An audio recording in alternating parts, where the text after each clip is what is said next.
Hello, friends. Welcome to the After Dark Sunday show here on the line. I really hope I'm not muted. No, I'm not muted. You guys can hear me. How are we all doing tonight? Paul, great to see you, man. How have you been? Good to see you. We haven't chatted, I don't think, since you were a cartoon. So this is great we had a great time doing that, and we'll have a great time doing this, I predict. Yeah. I'm hearing double now. I knew I did something wrong. I'm hearing double because I got something going here. Give me 1 second.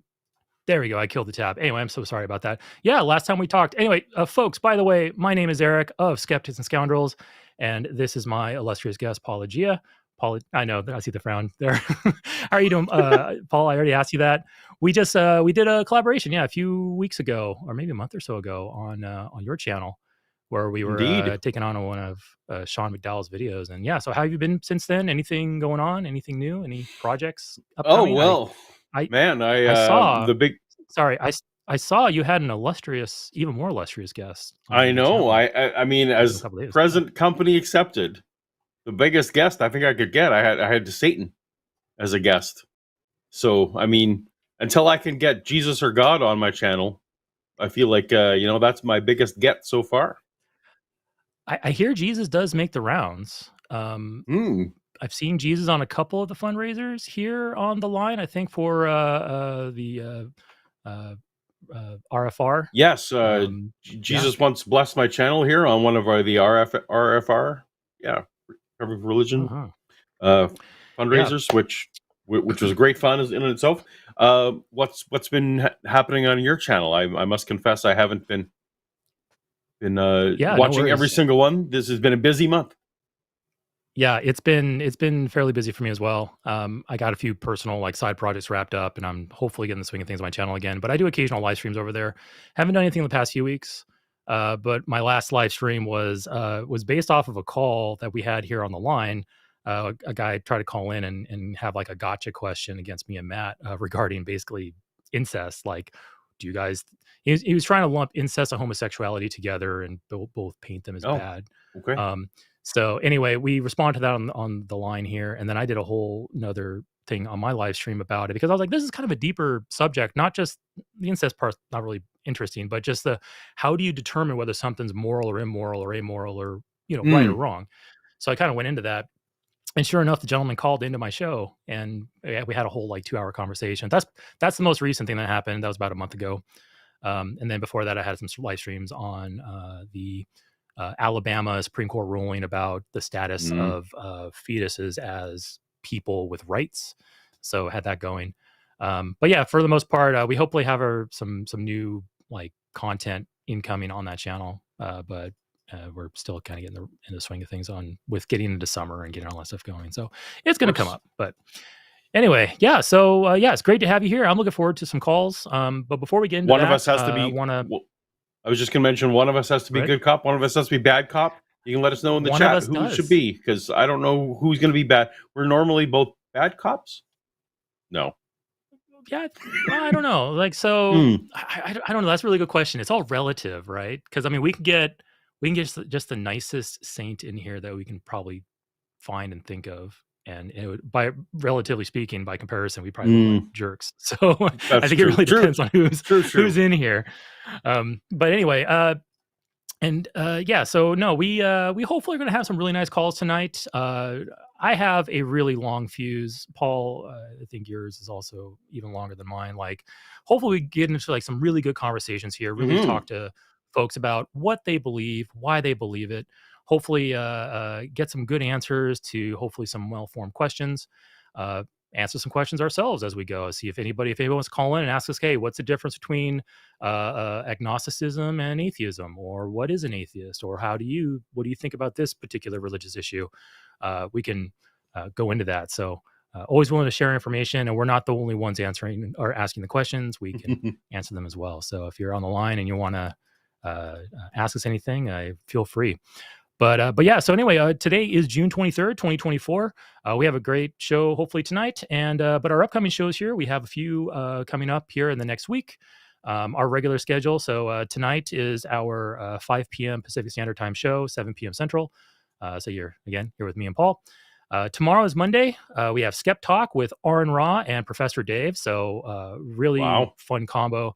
Aron Ra and Professor Dave are both very scientifically minded. They are very knowledgeable when it comes to things like evolution and chemistry. So yeah, check them out. It's going to be a fun show. On Tuesday, we have Chewed Gum with Eve Was Framed and Alyssa Ljub. On Wednesday, we have The Hang Up, and that's going to be Seth Andrews, always a fun guest to have, or a host to have, and Dara the Magic Skeptic. On Thursday, we're going to have TACIS, the Transatlantic Call-In show. That'll be with hosts Josie, and Luxander. And then on Saturday, I don't see a show on Saturday. I see a big red line that says debate. So maybe in a little bit, once Arden is able to, she can maybe tell us. I think that's just set aside for when we have debates regularly. That's when that'll be. We don't actually have a debate specifically scheduled. Oh, well, I'm so sorry. No worries. Everyone's hopes up there. You're revealing secrets here. Production secrets. Just go back into YouTube history. Lots of debates you can look up there. All kinds of folks. Okay, and then next Sunday, 1 week from now, we have 2 shows as usual. The one will be the Sunday show at 2 p.m. Central Time, and that will be Matt Dillahunty and Jimmy Snow, so the OG 1-2 punch crew. And then at 7 o'clock Central Time. I'm on the West Coast. I always say Pacific, but anyway, Central Time, which is the time zone of this show, will be the After Dark show, and that'll be Aron Ra and Aron A. So Aaron Adair. So yeah, Aron, again, two scientifically minded people, hopefully asking a lot of scientifically oriented questions when it comes to whether science supports religion, doesn't support religion, whether science flies in the face of religion, things like young Earth and evolution. You can always ask folks those kind of questions. So anyway, anything else, Paul? You want to get into calls here? If we have calls, that's what I'm here for. I saw one, but then I lost the window because I was scrambling to find the tab that was making all the noise. So here, give me a second here. Okay. See, like you're here and you're all set, and then just one little thing. Exactly, right? And then watch. We're a professional show. Everyone knows. This just gives the theist. This just gives the theist time to check the description, find the link to call in, because we're anxious to talk to you. Yes, we're anxious. Okay, I'm anxious to learn why we should believe. Go ahead. Yes, I am back. I am ready to go. All right, so we okay. First caller here. We have Troy. He and him from Illinois. Troy's an atheist. His question is, what's with Pascal's Wager? I got one I call Dillahunty's Wager. Hi. Hey, Troy. How you doing? I had this really interesting question about Pascal's Wager. Okay. So Pascal's Wager is basically your like catch-all, end-all, like deathbed confession, right? But I believe in the Dillahunty Wager. If you spend your whole life trying to find out what God's about and what's going to please him, why shouldn't you be admitted into heaven? Well, that's a good question. It depends on the Christian you ask. Paul, do you have a take on this? I'm confused, Troy, as to what exactly your wager is at that point. Like, you're just basically saying that you, based on your own standard. Go ahead, please. Pascal's Wager to me is like skimming the vat. Like, okay, so I don't know about any of these gods, so I'm just going to say Hare Hare Krishna or praise Jesus or whatever. But I feel like the more diligent, more accurate way of dealing with things would be to do the due diligence. So I feel like if I were to wind up, I don't know, at the pearly gates, and there's the book of life there, and they were trying to judge me, and I said, well, I spent my whole life trying to figure out exactly how to praise God, and I couldn't find any good evidence. They would at least weigh that that due diligence against my inability to find good evidence. So let me try to maybe rephrase this so that see if we're on the same page here. So with Pascal's Wager, the whole idea is the rewards are infinite and the punishment is infinite if you choose wrong. If God is real. If God isn't real, then the rewards are finite or non-existent, and also the punishments are also finite and non-existent. So you might as well just believe. You might as well just say, hey, you know what? I'm going to wager on belief. Yeah, but then you wind up in Bertrand Russell's. You wind up in Bertrand Russell's. You're bound to be wrong 999 times out of 1,000. Well, that's one of the big issues with Pascal's Wager is that it makes the massive assumption at the beginning that it's the Christian God, that it's the God that's doing the judging. When you're saying the Dillahunty wager, you're basically saying that you can replace belief with just earnest seeking and then reap the same rewards. Is that what you're basically getting at? Yeah, I don't see why earnest seeking would weigh less than faith if placed on the scales. Well, like I said, that it really comes down to the Christian you talk to, because every Christian's idea of a God is going to be slightly different. And then you might have two Christians' idea of a God is massively different. You're going to have the Calvinist who thinks that everyone's just pre-selected and doesn't matter. You're going to have the Christian who thinks that faith above works is what matters. You're the Christian who thinks that works above faith is what matters. And honestly, until a God appears and or somehow accurately communicates his criteria for salvation, then I don't see how this wager, if you can really call it that, is really worth anything. Like, Troy, I think you would agree that it really doesn't matter what we think the criteria should be, or what any Christian or Buddhist or Muslim, doesn't matter what a human says the judgment rules are. If there's a judgment day with a fail-pass system, I think you would agree that whatever we think the criteria should be is irrelevant. So we may all agree. The three of us could agree, hey, earnest seeking is a great criteria, but maybe the God, if the God has a different criteria, it doesn't matter what we think the criteria should be. Does that make sense, Troy? Yeah, I guess you'd have to define God and define the ontology of God before you really understood what his criteria were. Well, but what you're trying to say, Paul? Well, I guess what I'm trying to say is until we show up on that day, there's actually no way for us to be confident about what the criteria is going to be. And that is actually, I think we would all three of us also agree, that's an incredible flaw that if you're playing any game and you don't know what the rules are of the game you're playing, you're not destined to do that well at the game, right? For them to say that you're going to play this game, but we're only going to tell you what the rules are after it's over. Right, exactly. That's exactly the situation we're in.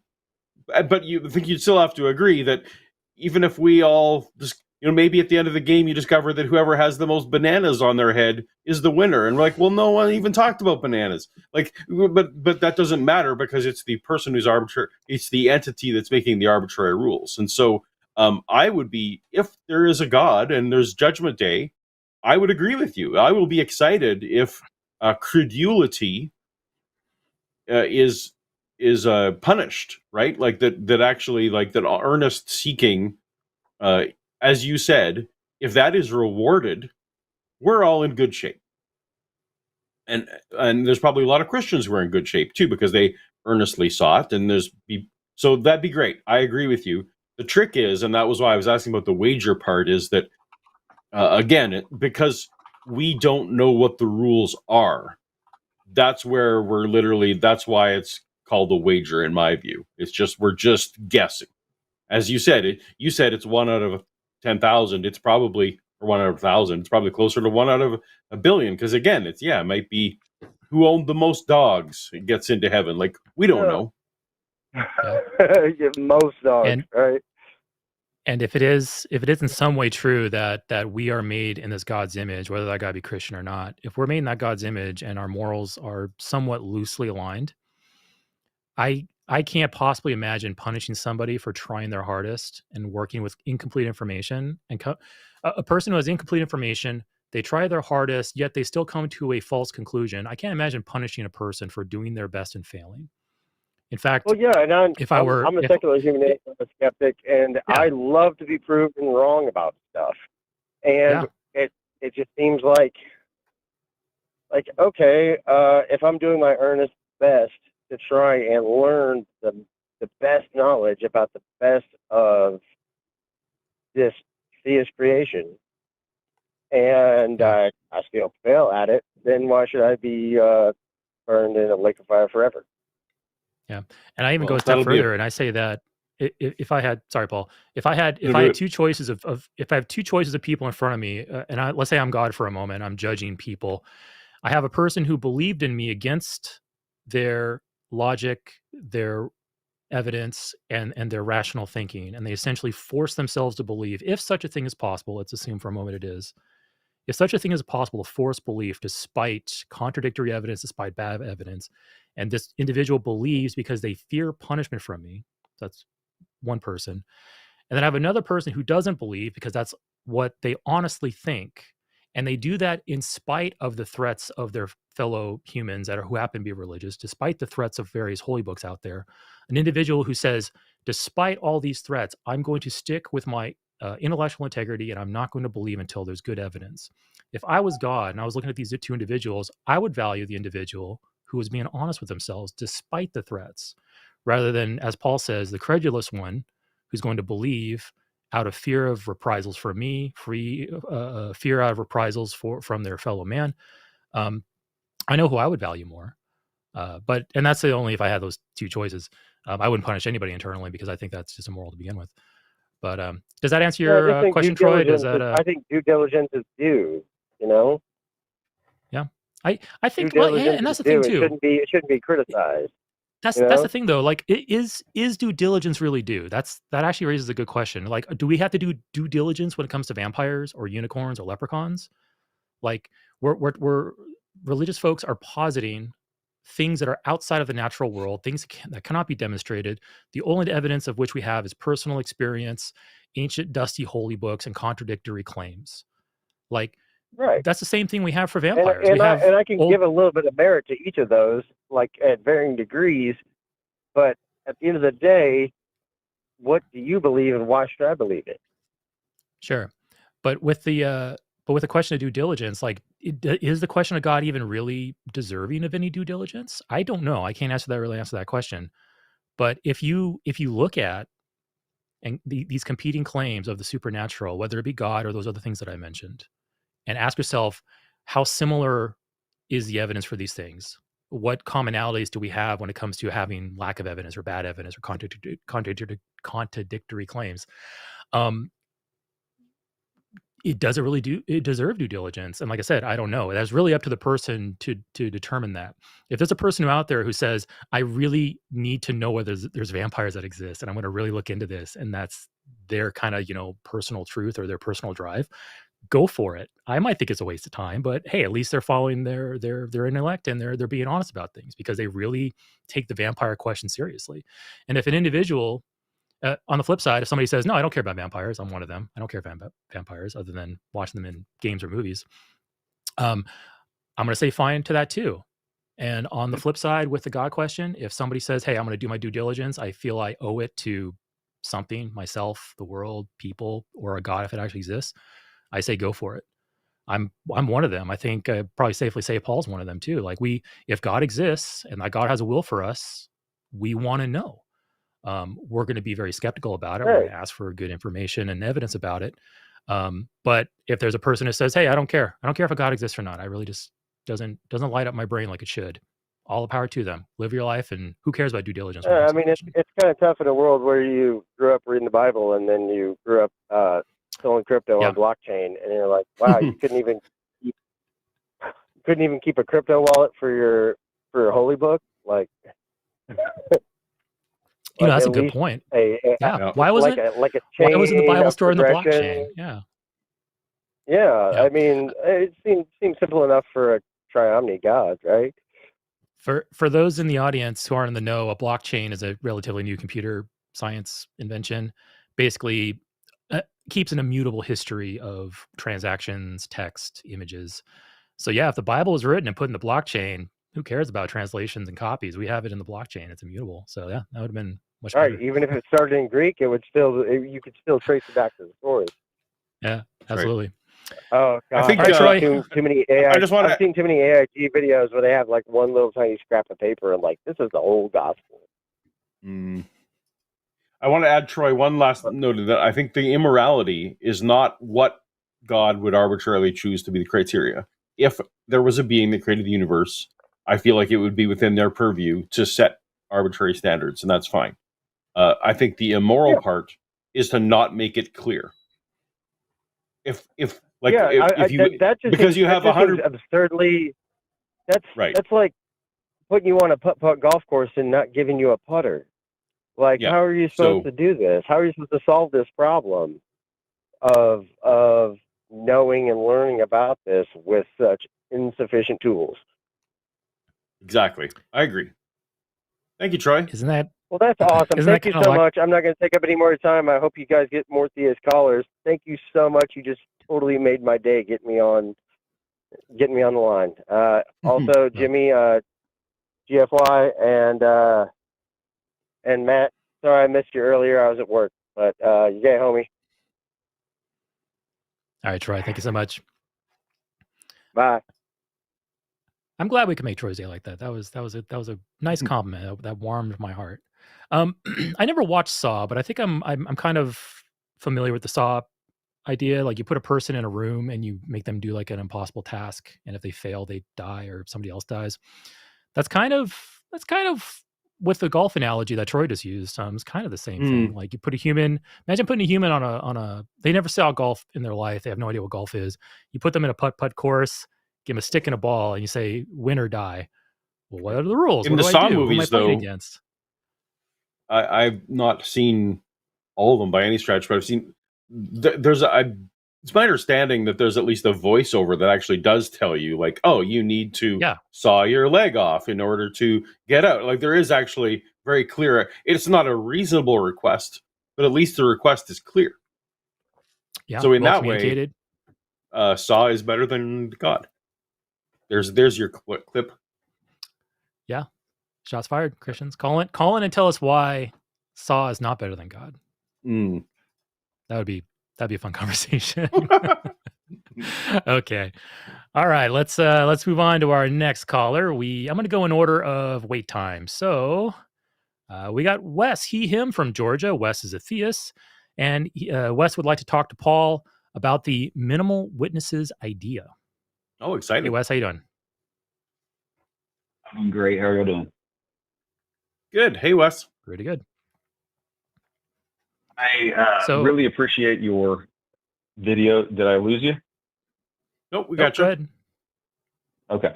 I really appreciate your videos. I've and Paul, I've been watching a lot of yours lately. The minimal witnesses is very interesting. I have never heard you deal with Paul's claims of apostleship and other apostles. I was wondering how you dealt with that. Because it seems like you're being very, very kind to the. When you say things like, they were just mistaken. They were just sincerely mistaken. It's, by the way, one of the most like Canadian, arguments. It's very friendly. And I, as Wes, a theist, let me just can. Oh yeah, Wes. I was just gonna so that I can catch up the audience as quickly as I can. Minimal witnesses hypothesis is something that I put forth as something that I think explains all the data we have about the origin of Christianity, but without any miracles. And so the minimal witness parts comes from I will grant that Peter was had a hallucination of Jesus, and it was the originator of Christianity.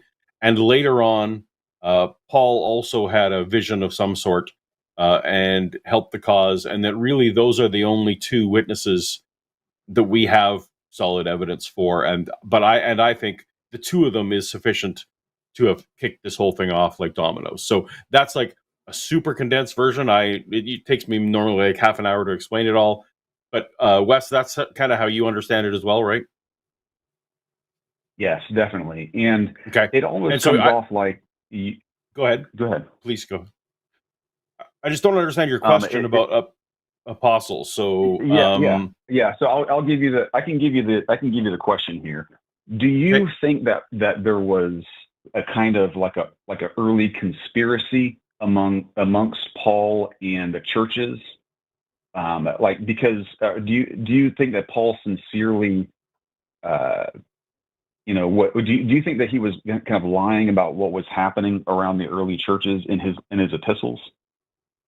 So I don't. I think that the 7 legitimate, undisputed epistles of Paul are, and people have been wearing, Derek from Myth Vision today was calling me up. We're trying to wear me down on this, but I do think that we can charitably say that everything that Paul wrote in those letters, he meant. And I feel like it takes nothing away from my hypothesis to grant that everything in those letters was sincere. And so now you talk about the word apostle. Where I jump in is that the word apostle started out being used as synonymous with the 12 disciples, but very quickly, even in the book of Acts already, we were starting to call Stephen an apostle and Paul an apostle and Barnabas an apostle. Like we started just giving the word. And in fact, the early church fathers even defined the word as those who were sent out. So it very quickly stopped meaning eyewitness and was just applied generally to anyone who was a missionary, essentially. So I don't know if that feeds into your. Where, yeah, I think that's where I wanted to kind of come at odds with you here a little bit. In Acts 1, it gives us the definition, the standard definition of the apostle, of what an apostle is. And part of the requirements is that they are a witness to the resurrection. So I'm going to pull that up. I want to slightly disagree with you. I think. Well, let me be charitable. It does not matter if that was the case in Acts 1, because very quickly in Acts, Barnabas, Stephen, Paul, people who don't meet the criteria of Peter, John, James, Andrew, Philip, Thomas, Bartholomew, Matthew, James, son of Alphaeus, Simon, Zealot, and Judas, son of James, who are in Acts 1:14, I think, is the list. Something around that. And Matthias is replaced. And the criteria they gave for Matthias to replace Judas was that he had to have been with them the whole time and have seen the Lord, right? So it does not matter if that was the definition in Acts 1, because you will agree with me that in the church fathers' writings and even in Acts itself, Barnabas becomes an apostle, Paul becomes an apostle, Stephen becomes an apostle, and there are several other people who are given the title apostle who don't meet that criteria, right? So the church watered down that term pretty quickly. Well, I would kind of push back on that and say, how do you know that the opposite of that is not happening? Explain. These other people are also claiming to be witnesses of the resurrection and thus meeting the criteria for an apostle. If that is the case, they are not explicitly said. To be 500 people, right, there that had seen it. And do you think it's not reasonable for Paul to say, this person that I know, they have made a personal claim? So, over in Romans, Paul names several apostles, other apostles besides Barnabas, the ones that you mentioned there. And so when Paul says that, he is making the statement that I know this person and I know that they are an apostle. And in saying that, he's saying this is one of the witnesses of the resurrection. That's going. I don't buy that, and I've not heard other scholars give me that feedback either. So I'm not. So that's not impossible, but that is entirely in the category of, like, you would agree that that's just a possibility. That's a possible interpretation of what's happening, right? Like the book doesn't. Let's go demand it. No, let's go to one more place. I agree. I agree with you. I can't say that it demands it. I think it could go either the way that I'm reading it or the way that you're reading it. But let me give you one more place that is that pushes this even further. 2 Corinthians chapter 12. And you do believe that 2 Corinthians was written by Paul. I mean, you follow Ehrman's. Okay. So 2 Corinthians 12:12 says, truly the signs of an apostle were wrought among you. So he's showing him signs and wonders. So Paul writes this letter and he claims to have done signs and wonders in front of the Corinthians. So that's why I'm saying, do you believe Paul was lying about, or there was some type of conspiracy to conjure up miracles that were not happening? Or do you believe that not only was Paul mistaken about his vision, but he was mistaken in watching people's miracles as well? So what he's claiming here, what I'm saying that he's claiming here is not only that he had signs, but also that in order for an apostle to be an apostle, they should have signs of an apostle, because, you know, he said there are many false apostles, and you need to try the apostles, and, you know, try these things to see if they're false apostles. But in 2 Corinthians, try them by signs and wonders. Tell me what the signs and the so it doesn't use the word miracles, right? It's signs and wonders. What were the signs and wonders? Signs and wonders and mighty deeds. Yeah. So is it speaking in tongues, which is one of the things Paul was, you know, always pitching? Was it like you are going far beyond what I would go and say that these were unexplainable miracles? We're also very far away now from whether apostle means eyewitness. Tongues were an absolutely, you know, tongues were a very a very credible miracle. Well, you and I will have to disagree on the word credible. Yeah. We have, so I'm just going to jump in on that. We have many people today, former Christians, who are now atheists, and they could still jump back into their speaking in tongues mode and say all kinds of stuff that sounds like speaking in tongues, that convinced many other people before they were speaking in tongues, but now they no longer believe they're speaking in tongues. It's just a learned skill in speaking gibberish fluently. Yeah, that's a very different type of, that's a very perverted type of speaking in tongues. In the Bible, how so? In the book of Acts, when they spoke in tongues, it says, it doesn't say that we heard people speak in other tongues. No, but hold on. But Wes, not from Acts, because we don't consider Acts to be reliable. So give it to me from the books that I talked about being reliable. Okay. 1 Corinthians chapter 12. Yeah, says, but in verse number 10, that there are divers kinds of tongues, and then the interpretation of tongues, and that if someone speaks in tongues, then someone else has to interpret.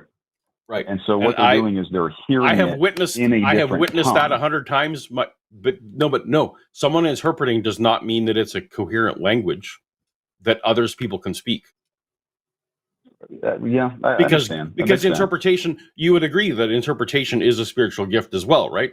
Others must interpret. So I've seen tongues, people speaking in tongues, and it's never a language that if you recorded it, you could put through Google Translate, right? It's always something else. Right.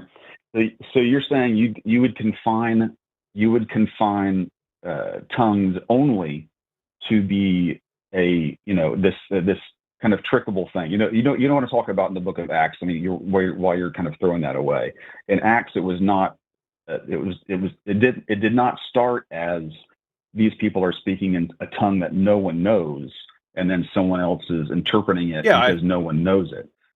I think that was added later because of the exact. I think that's a polemic to the objection I just gave.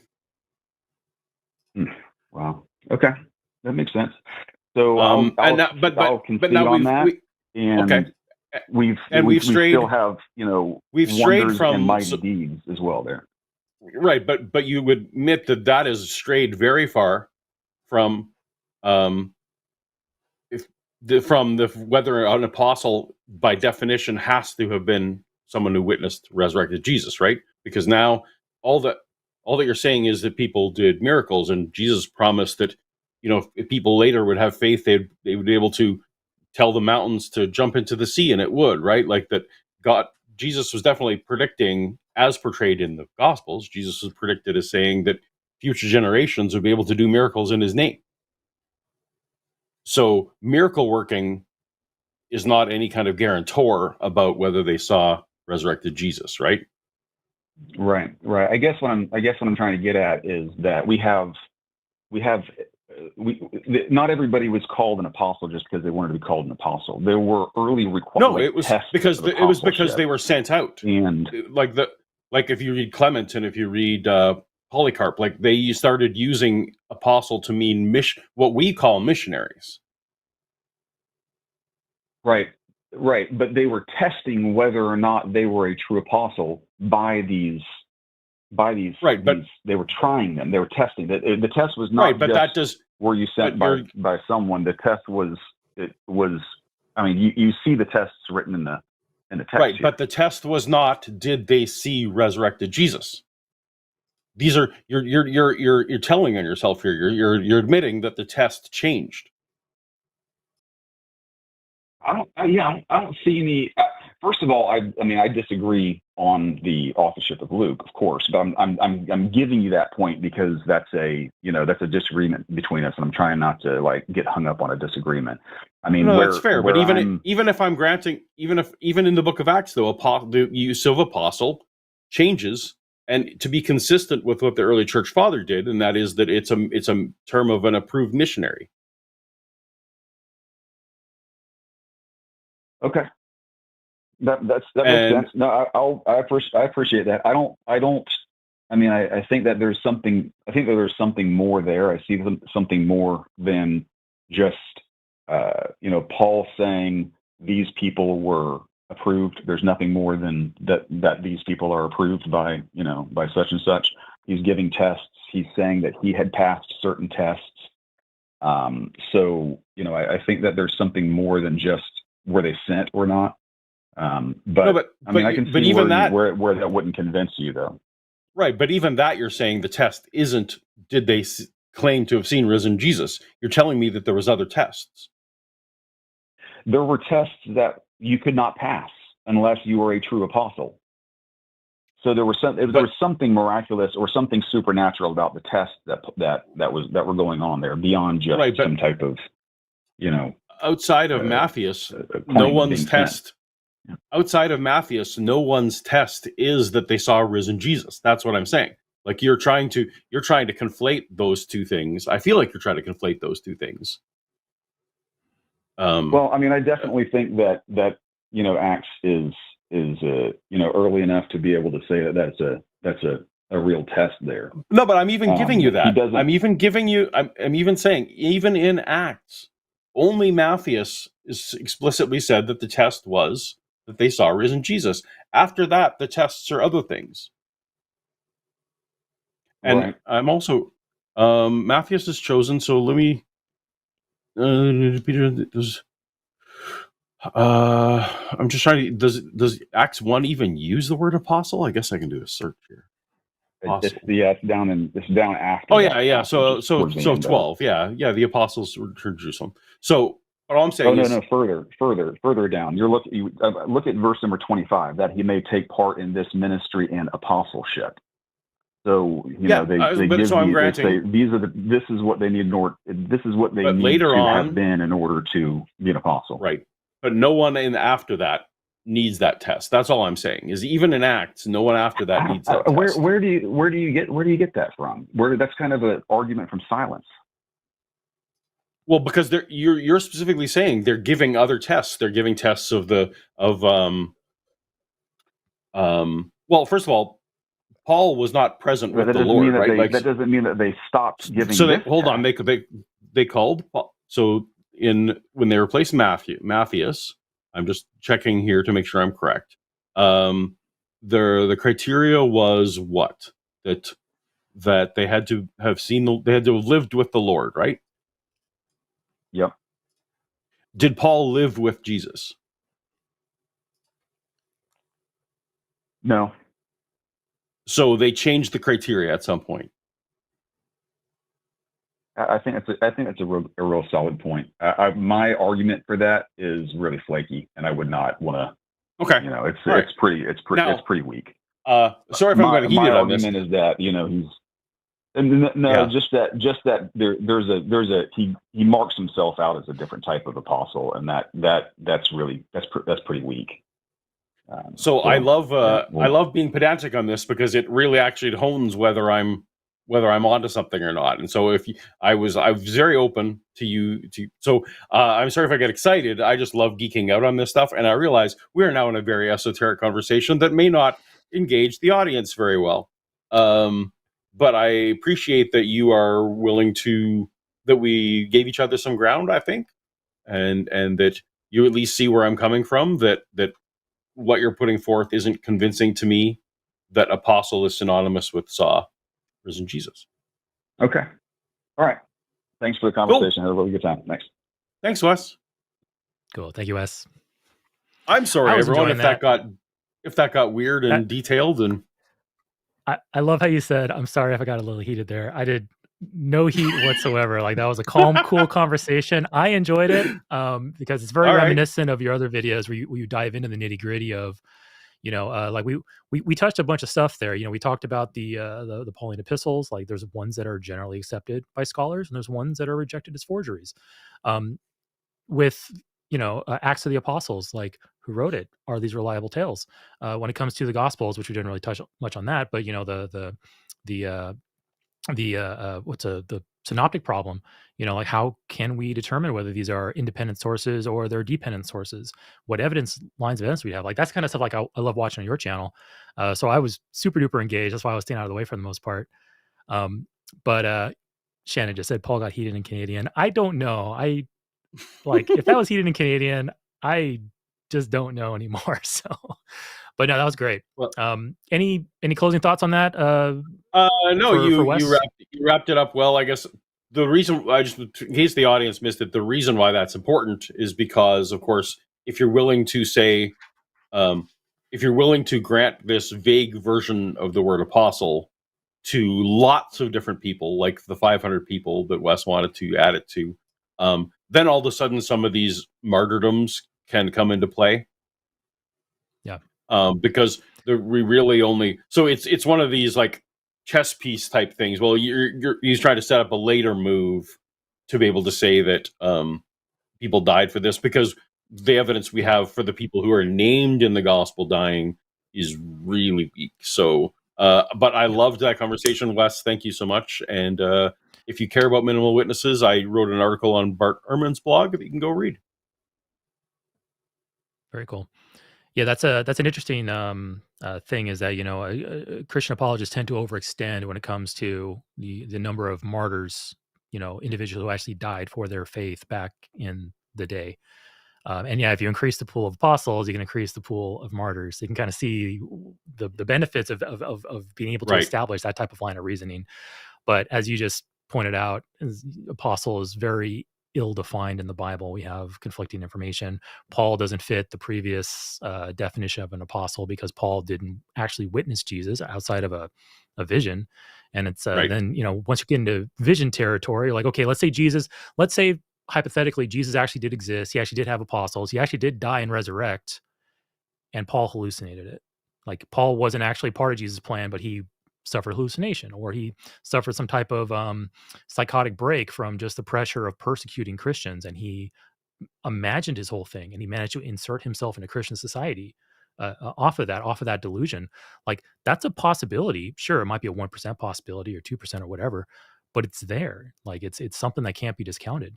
So Paul coming in there and saying, hey, I'm an apostle, like, okay, well, hold on, this kind of like really shakes things up a little bit, because who is this guy coming out of nowhere? Sure, the other apostles were like, he wasn't even with us during all those trials and tribulations following Jesus, undergoing the nightmarish few nights of Jesus, leading up to Jesus's execution. So yeah, you can imagine all kinds of like drama. Somebody should probably write a TV show about that, like the last like 3 days of Jesus' life, and just the drama between the apostles. That would be a fun watch. Cool. All right. Well, let's talk a little bit about announcements again. So we have multiple shows coming up on this week on the line. I've already mentioned most of them, but we have shows just about every day: Monday, Tuesday, Wednesday, Thursday. None on Friday, none on Saturday, and then we have 2 shows on Sunday. And what you can do is you can subscribe to the Line YouTube channel, go to the live tab. So go to the channel, go to the live tab, and you can see upcoming shows once they are posted and ready to go. But for next Sunday, repeat of this show, we're going to have the Sunday show with Matt Dillahunty and Jimmy Snow at 2:00 on Central Time. And then we're going to have After Dark, encore show, I guess you can call it, with Aron Ra and Adair. So yeah, come back and go ahead and watch those. And I don't know if we have any other like major announcements. I'm sure Arden will post them. Arden will post them in the chat once she wants to give them to us. So let's just go to more calls. Awesome. Next one we got in line is we have Harper, they, them, from California. Harper is a theist. The question is, should religion be eradicated? So, hey, Harper, how you doing? Want to kind of give us your question maybe in other words, and we can dig into it? Yeah, well, yeah, so I noticed that a lot of these atheists were raised religious, like a lot of these famous atheist people like you guys. You guys were raised religious, and you guys tend to have a lot of trauma, around that religion. So I was curious, if you have the opportunity, would you eradicate religion? If I had a button right now, well, I guess it depends on how the religion would disappear and what would be the consequences of that occurring. But if I had a button right now, I would say I could just... Yeah, let's make it peaceful. Let's make it as peaceful as possible. Right. Yeah, let's say, like I said, it depends on the consequences. If I had a button right here that I could get rid of religion overnight, but then people would suddenly lose hope, meaning purpose, they would lose direction in their life, basically plunge numerous folks into despair and hopelessness, I probably would not push it. If we could be free of those consequences and people could, embrace rationality, hope and living life on their own terms for their own purposes, and we can build a better society, if I knew that was the outcome, yes, I would push it. But I would never eradicate religion. I would never declare war on religion. I would never ask for religion to be legislated out of our society. I would like to see religion go away slowly and gently through education, better critical thinking amongst our population, logic and reasoning, and all that good stuff. So I would like to see it gradually boiled away through being replaced by better processes as we go. I think a sudden swap out is kind of like ripping out a entrenched, tumor in a lung. It's going to cause a lot of bleeding and a lot of problems, and it's probably not going to be very good in the short term or the long term. So I'm a marketplace of ideas guy. Also, religion is an incredibly broad topic. Like religion, what is a religion is incredibly defined sometimes very broadly. So you might be tearing out certain things. I just saw today that someone told me that pride is a religion, for example. Like, it's just, well, okay, whatever. I am as a marketplace of ideas guy. If I had a button that I could push that would cause every human on Earth to rethink and have to force them to self-justify to themselves what all of their own beliefs, if I could, I would push that button. Because I think there's a lot of people who go around the world who don't, who never give what they believe, whatever it is, religious or not, doesn't matter, really give it any thought or justification. Go ahead. What is that button probably expose of some of your unjustifiable social justice beliefs? It possibly could. Absolutely, that's entirely possible. Yeah, and I would absolutely accept those consequences. If I could push that button and it forced me to rethink all of my deepest held beliefs, I would still push it. Okay, that's I like actually. Yeah, really quick, Harper. I just want to comment on Paul just said. Absolutely, any consequences of that button being pushed, I would absolutely want those consequences also applied to me.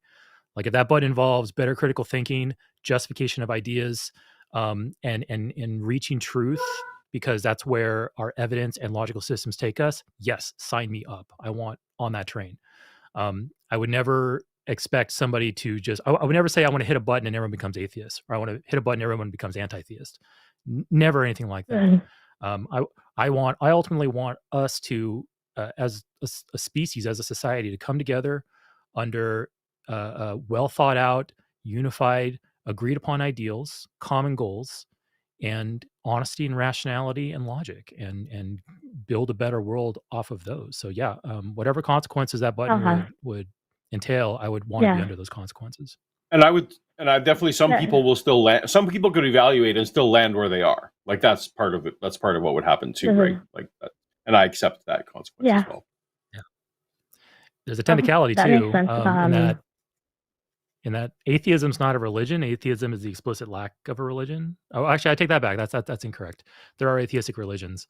Atheism itself is simply a lack of belief in a God. So you can be an atheist with no religion around it, and that's what I consider myself as. I don't consider myself under any religious system, So hitting that button wouldn't get rid of atheism, but if you got rid of religion, hitting that button would possibly get rid of most theism. There may be some theists beliefs that just have no religious foundation around it. Just, I just believe something's out there and who, whatever. But the dynamic would definitely change very drastically if that button were pushed. And like I said, if I could reasonably expect society, mankind as it is right now, if I could accurately anticipate, and we're probably all thinking it, the problems that would cause to suddenly like pull the carpet of religion out from under mankind. Like I said, I wouldn't push that button at this point. I doubt other people would if they cared about the consequences. But yeah, that's an interesting question. Like kind of where that would lead and how would it? Yeah. What's your answer, Harper? Well, if I had a button that could make everyone follow Christ, of course I would press it. I mean, I don't want you guys to suffer for eternity, so of course I would try to save everyone. So, do you think that? Do you think God has such a button, or could make such a button? Yeah, he could if he wanted to, probably. Yeah. So it's interesting that you would push it, but that God wouldn't. Yeah, I'm not God, so God has his reasons. Okay. Yeah. I'm curious if you guys. Yeah.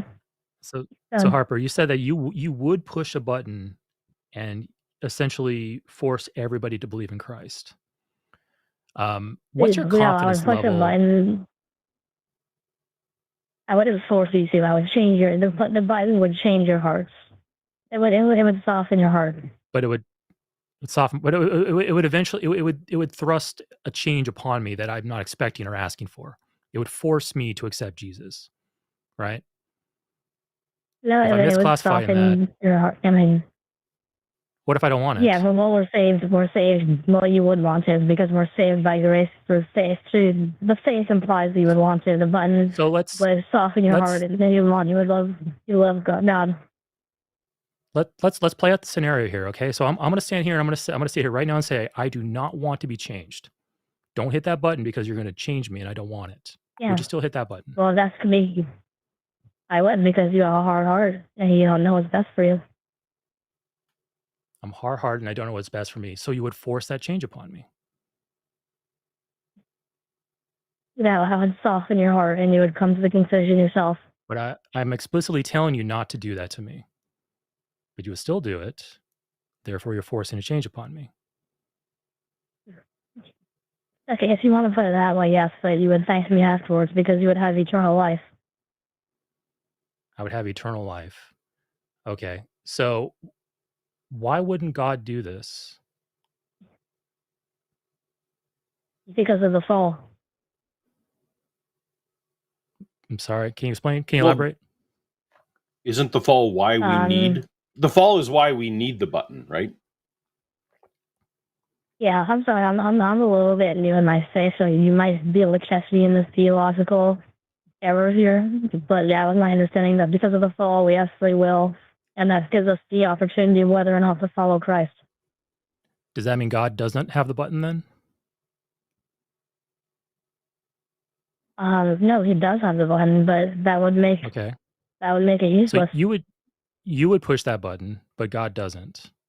Why do you think that is?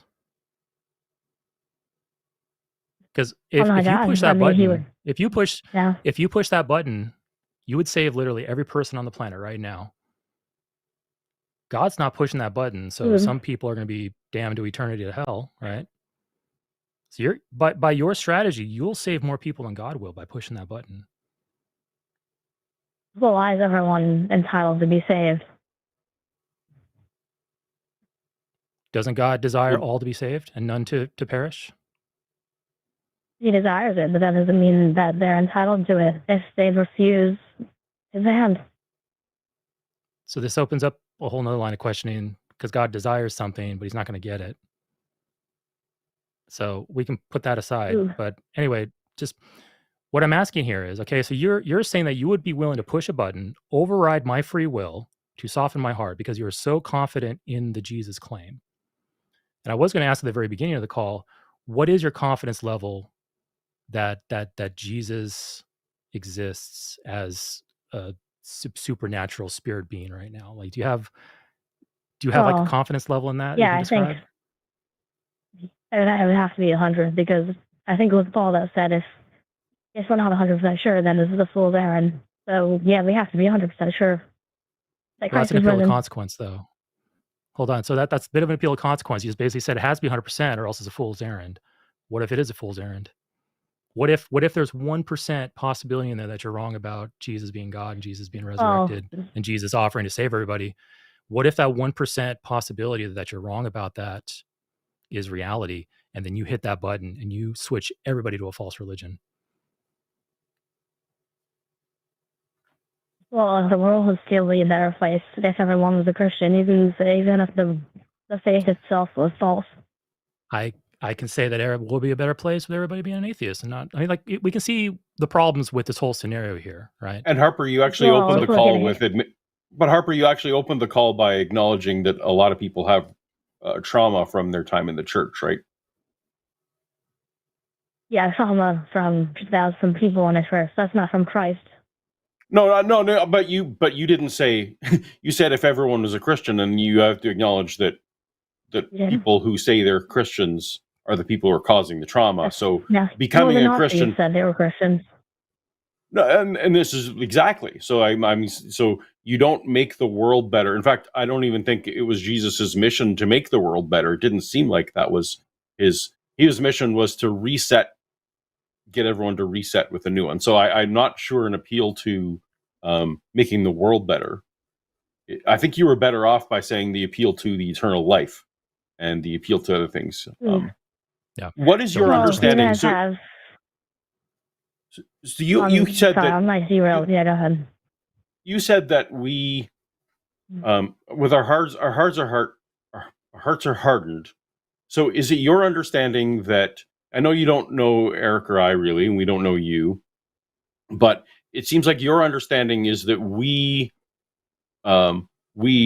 acknowledge that Jesus is real and that God is real, but we just reject him. Is that your understanding of our position? Or what do you? Maybe that might be your position. Maybe you. I don't know that. I don't know that for sure. No, I couldn't say that for sure. That I find that to be the case with a lot of atheists, where they know in their heart of hearts that Christ is risen, but they want to continue their sinful lifestyle, so they will proclaim otherwise. Harper, now you're claiming you can read people's hearts. Do you see maybe the problems we might have with that? Like, what if you were talking to a Muslim, and the Muslim says, I talk to a lot of Christians and I can tell they have hardened hearts. They know Allah is the real true God. They know that Prophet Muhammad is the true prophet and the herald of this God, but they've hardened their hearts. They just don't believe it because they have some type of flaw. Can you imagine how that would make you feel if you were told that? And now you're telling that to us? I'm secure in my faith, so I would tell them to go fuck themselves. But you understand the problem with that, though, right? Like, you said you would reject what they would. You say you would reject them. You would tell them to go fuck themselves. But then here you're doing that to us. So what if we just gave you that same response? You're entitled to that. I mean, Christ said that many people will essentially tell us that, and he said not to cast pearls on the swine. So that's why. Blah, and Allah says blah de blah something. Non-believers are hardened hearts. Like, you can quote scriptures to us. You can tell us that you can read our hearts and minds, and this does nothing to convince us or anybody else here. Like, can you think of a better way to convince us? No, because this is why Christ said, "Don't cast pearl onto swine." I mean, it gets to a certain point where you have the evidence that you need, and you still refuse. All right, tell you what, Harper. We just had a whole call. We were discussing evidence. Paul and Wes were just talking about some deep stuff in the New Testament about Paul's letters and the status of the apostles and the criteria for that. Like we know our Bible. Paul knows it way more than I do, but I got my fair share of knowledge too. We know about the evidence. So Harper, tell you what, we're going to go ahead and end the call here. You do this. I invite you to call back. Okay. I encourage you, read Mark 13:11. I think it's also read 1 Peter. Pray to your God to give you the words that you need to convince us, and then call us back. Because accusing us of having hard hearts, accusing us or claiming you can read our minds, and claiming that that Christ is 100% true and you would hit a button to override our free will to get us to believe, none of that is going to move us at all. In fact, probably there's some in the audience, you probably further entrenched them in their positions against Christianity, because this is the kind of non-evidence, the kind of strong arming, the kind of stuff that we do not accept as good reasons to believe something. So call back again after you've done some thinking and some praying, and go for it. Okay, I'll first Harper, read you okay, cool. Mark 13:11, and then what's the scripture? What Paul, do you know what scripture is about answering the questions that are given to you? I forget. 1 Peter something. Oh, 1 Peter 3:15. Anyway, boom, there you go. 1 Peter 3:15. Read both those scriptures, do some praying, call us back. Okay, God bless you guys. All right, thanks, Harper. Catch you later. All right, bye. There's a fun thing to imagine with people like Harper, because that Harper's position on, oh well, you just have hard hearts, you're just, God is true, Jesus is true, you're just entrenched again, and for some reason you're in your sin, or you are just hard-hearted, or you just want to just party and fornicate and just ally with Satan. Like, that's what you want. Like, people who mention that to us, imagine they were at a table, kind of like one of those memes, change my mind. Imagine somebody's at a table like Harper, and they claim that they can read your mind and heart, and they can tell you whether you believe in Christ or not, and then line up in front of that table every atheist who has ever lived ever. And then one at a time, Harper has to sit there and say, I know your mind and heart, you reject Christ. I know your mind and heart, you reject Christ. And how absurd that idea is. How somebody who can, because they've read a holy book, can sit there and say, I know what you're thinking better than you do. And then the absurdity of that set aside, then the absurdity of, I think this will convince people who listen to me. It's like, Harper, you need to change up your tactics. This is not going to work. And this, I'll set aside the insult there. Like, I'm not getting offended at it. I know you're honestly following what you think is true because of your religious upbringing or your religious beliefs. But Harper, really get down to a more human level and ask yourself, is this really moving and making apostles or disciples of Christ? Because you didn't make any here today. I would probably bet money on. So anyway.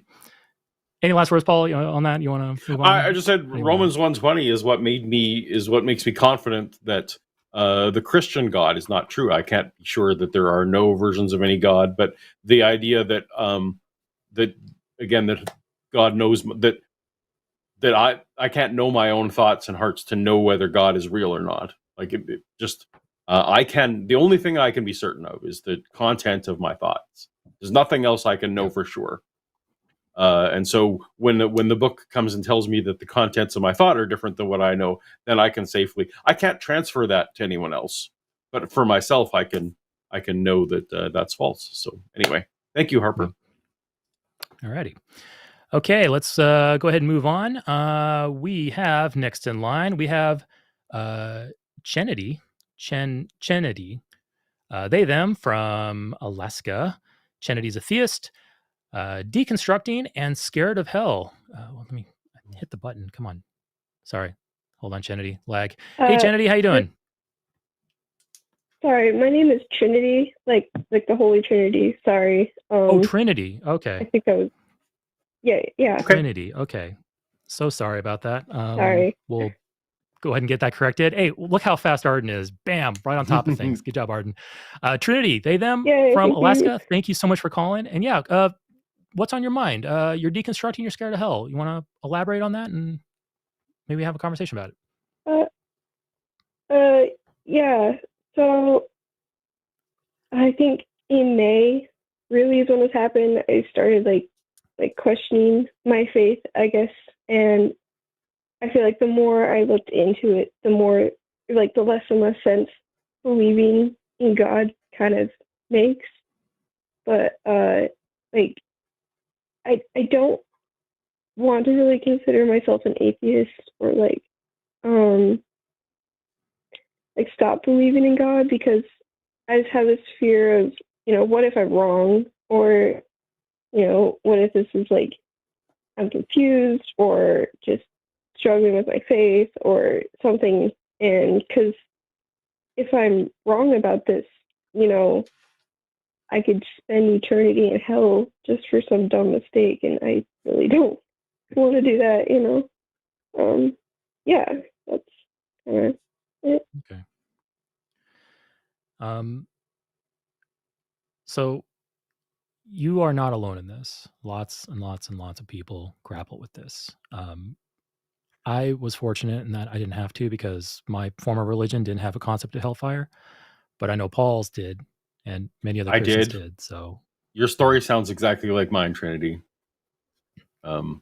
So I would say, first of all, I think you're handling this exactly right. You should absolutely know that I've talked to dozens, if not hundreds, of people, and you're sharing my story, and the story is much the same. That the fear of hell is kind of that last thing to go. I think you are handling this very well, in that you're not running away from the faith, because I think you understand that would be a mistake. So let me just reassure you that should you continue to not believe in God, you don't have to adopt any label you don't want to adopt. You can continue to hold belief in a different form. Don't let anyone force you down accepting a label, because that's not important. What's important is what beliefs you hold. So the other thing to then now is, as it was for me, was eventually figuring out that if I sincerely don't believe in the Christian God, and it will take a while for you to really internalize that or not, that hell therefore doesn't exist. So this becomes if you come to that conclusion, hell is an irrational fear, and that doesn't help, because all fears are to some extent irrational fears. So labeling it as irrational didn't help me at all, but it was one of those things that eventually you come to accept that, I'm intellectually, I'm not convinced of that God. So therefore, the hell consequence is more part of indoctrination. What I did when I got to the point of where I lacked intellectual assent, when I could no longer say I intellectually assent to there being a Christian God, I spent a few months just praying and saying, look, God, intellectually, I don't think you're there, but I want to give you every chance to show me. And I don't know if you've started on that part of your journey or if that's something you've considered, but if you, it sounds like you're very sincere about this. It sounds like you're struggling with this. I would recommend you take some weeks or months and just offer it up in prayer, just to see if there is an answer back. But eventually, if that silence continues, you need to at least entertain the fact that the silence is continuing, because no one is receiving the call. So, Trinity, is that where you're at right now? Is that are you offering? Have you moved? So it's no longer intellectual now. You're just in the crying out mode, or are you on a whole different journey than I was?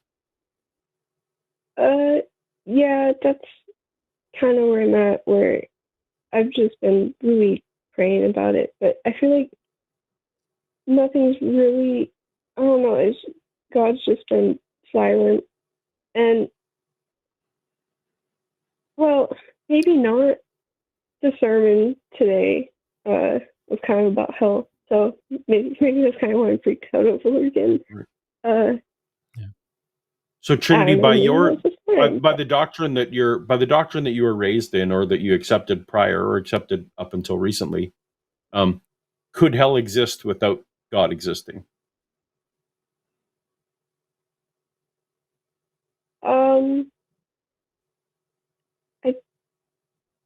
I don't think so.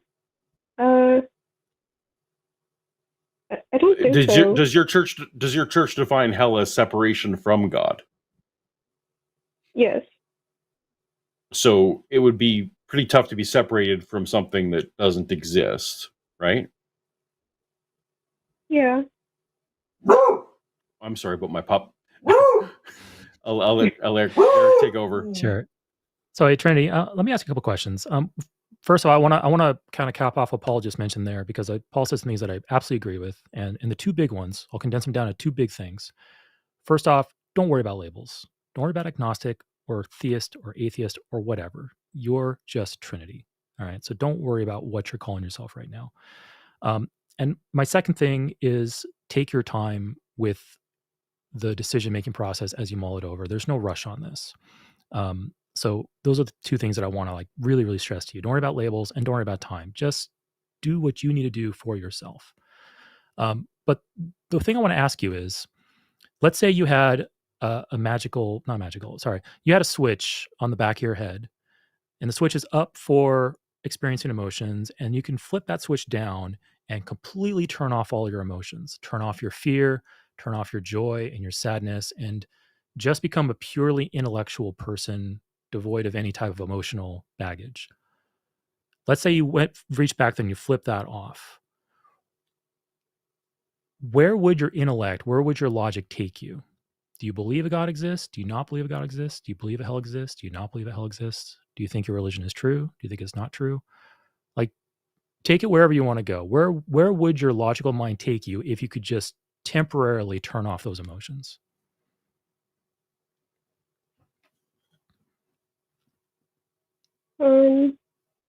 Sorry, can I think for a second?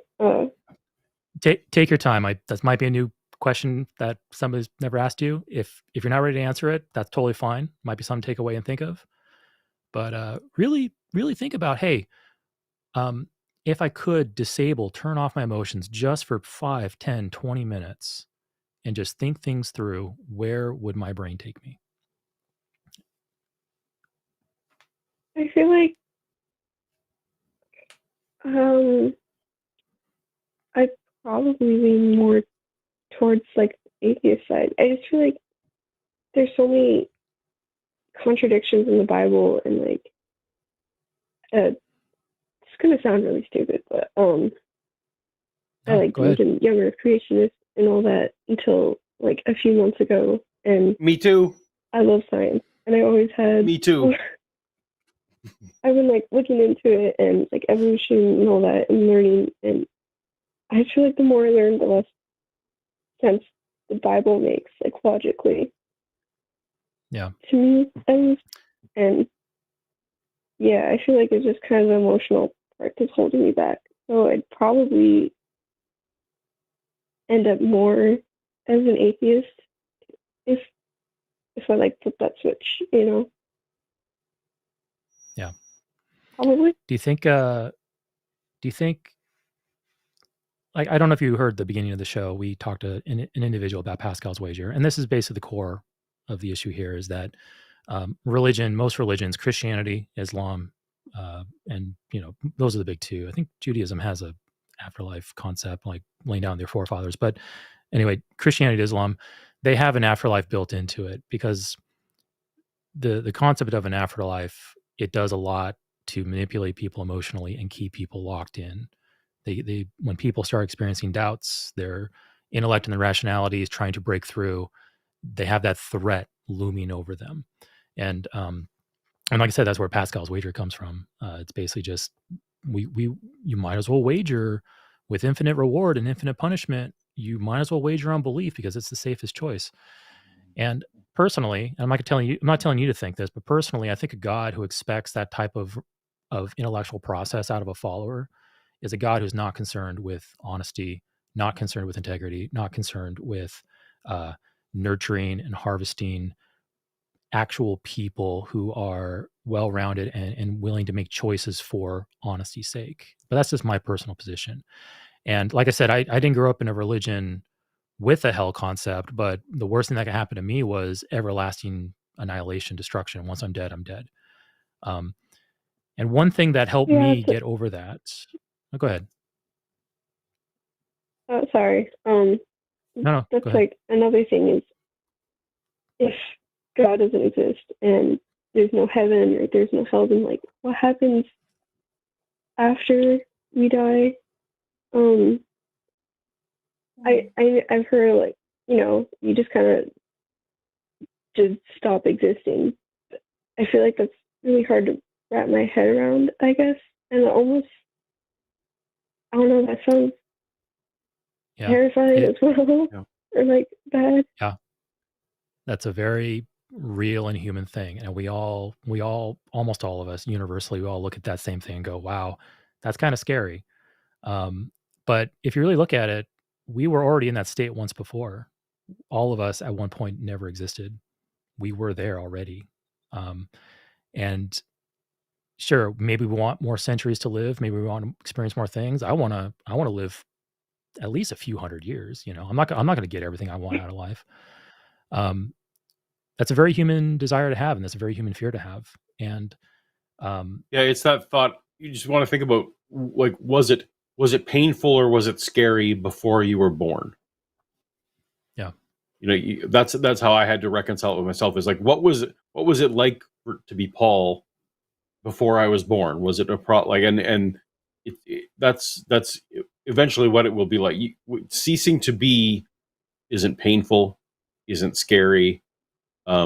We definitely have FOMO. We'll be sad that the party will continue without us, but it's actually ultimately the non-existing isn't something to be scared of. There's certainly it's more how we end our time and whether we got to do everything we want here, but there's really not much to be scared of if you take the hell part away, because none of us had to be afraid of our pre-birth state. That may not ring true to you now. For me, it was something that it's not encouraging news, but like it does take some of us months or even years for that hell fear to fade. All thing myself and thousands of others would be able to assure you is that eventually it does. Eventually it will fade. Because it's an emotional response, not an intellectual response. Does that make any sense, Trinity? Yeah, I think so. The way I look at it, Trinity, sorry, I just want to, let me cap off what Paul just said, and I'll let you resume. So the way I look at it is, yeah, sure, I want to live longer. If I had the option, I would live forever with the option to terminate my own life whenever I want. That's the only conditions under which I would accept immortality, is if I could kill myself at any point. Because I don't want immortality, because there will be a point where there will be nothing else to do. There'll be nothing else to learn. There'll be no more joys to be had.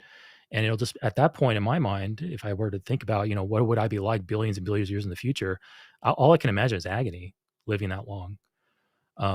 So I would only accept that type of life if I could end it at any point. But realistically, I maybe want a few more 100 years. I want to do a few more things. It scares me that one day I will die and not be able to see the new Star Wars movie. Things like that are going. I have wants and I have needs, but I also have other wants and needs. Like I want to be a millionaire. I want to have a larger house. I want to have, I want to go to this particular country. I'm never going to experience those things. I'm never going to be a millionaire. Most likely, I'm never going to be a billionaire. I'm never going to have a huge mansion or a huge plot of land. And so for those things that are outside of my reach, I lower my want and my need for them. It's just kind of a coping mechanism that I use. It's like I don't have high wants and needs for those things. And I encourage you to think about living forever, living longer, going to heaven in the same terms. Treat it like being a billionaire. Treat it like having a mansion. Do you really need that? You might want it, but if it's something that might not be attainable, if your rational mind, your intellect is telling you that that's not going to happen, then in my opinion, it's best to come to terms with that and then lower that want and need for that, because it's outside of reach. It's outside of reality. Anyway, I'm sorry. You were about to mention something?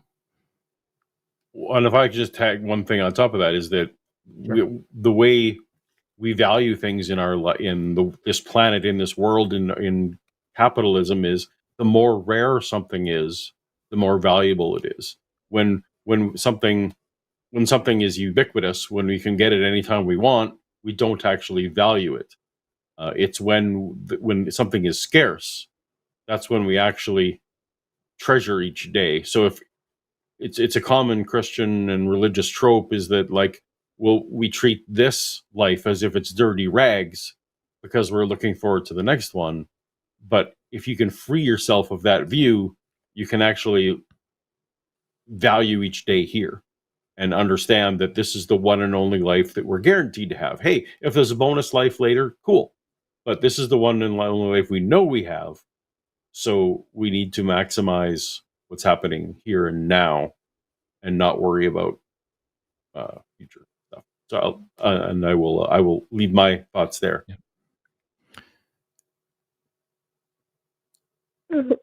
So no, go ahead. Yeah. Let's you want to give us any closing thoughts, any follow-up questions, anything else you want to talk about? Yeah, I just had another question that kind of I thought of when you were talking about how, like, you know, flip the switch and turn off your emotions so you could kind of think things through rationally. Like, I feel like another thing that's kind of holding me back from fully, like, thinking through everything logically is every time I try to, like, I don't know, kind of, sorry, I'm really bad with words. Take your time. Every time I start thinking about not believing, I just get, like, this overwhelming sense of guilt, I guess. Like I'm betraying God, or, you know, or like my family, like, you know, mom raised me Christian, she raised me to be better. Why am I doubting? Stuff like that, I guess. Were you born and raised in your religion? Yeah. Yeah. That's a hard thing to come over, because your formative years were spent immersed in that type of environment. And maybe this might be something to reflect on. And I'll get back to that in a moment, but the turning your emotions off thing, try to maybe exercise that 5-10 minutes a day. Just sit down with yourself, get into like maybe a meditative state, put the emotions aside just briefly. I'm not saying turn them off completely, just put them aside just briefly, and then try to ponder and process and think about these questions. And then once you're done, those emotions are right there. You can pick it back up and resume being an emotional creature. But the environment you grew up in has conditioned you to have your emotions and all these things intertwined along with these threats. Other religions do it too. Islam does it. Judaism does it. Mormonism does it. Jehovah's Witnesses, my old religion, like I said, the worst that they could threaten us eternally with was death. But if I did leave, and they threatened, not directly, it's all implicit in the publications, they threatened to take away my family and friends. My social circle is completely removed from me if I decided to leave. And lots of Jehovah's Witnesses currently live under that very real consequence of, if they leave, they lose everything they know and care about. These are things that are baked into these religious structures to keep you in the state you're in right now, too worried to think about things clearly without being overwhelmed by the idea of being tortured forever, the idea of losing your family, the idea of pissing off a God who somehow doesn't value honest, critical thought. And maybe one thing you want to think about, like I said, you were born in this religion by pure chance. You're in Alaska, Christian religion, sounds like to me. We didn't ask you for many details. I'm assuming it's a Christian religion. You have a hellfire doctrine. Yeah. Imagine if you were born in Saudi Arabia and you're going through the same process. You would be concerned about the Islam version of hell and not the Christian. You wouldn't even think about Christian version of hell. It's probably safe to assume you're not at all thinking right now about the unsolved version of hell. The stress that you're under is completely by chance, by just the coincidence of your birth. Same with mine. My stressors were different because of the conditions of my birth. Same with Paul. So if yeah, go ahead, and you said better. You said you were raised to be better. I just want to pick up on that for a moment. I'm assuming that the God you believed in and the God you maybe still are holding on to has nothing to fear from truth, right? There is no God that any truth could harm them, right? So pursuing truth can never harm an actual God, right? And I'm assuming that your parents, even though they might disagree with you on what is true, that they would probably say that the higher meta value ahead of whatever the religion is that we're ultimately seeing truth. That's why Jesus said, I am the way, the truth, and the life. And the value in Christianity, if it's true, is that it is true.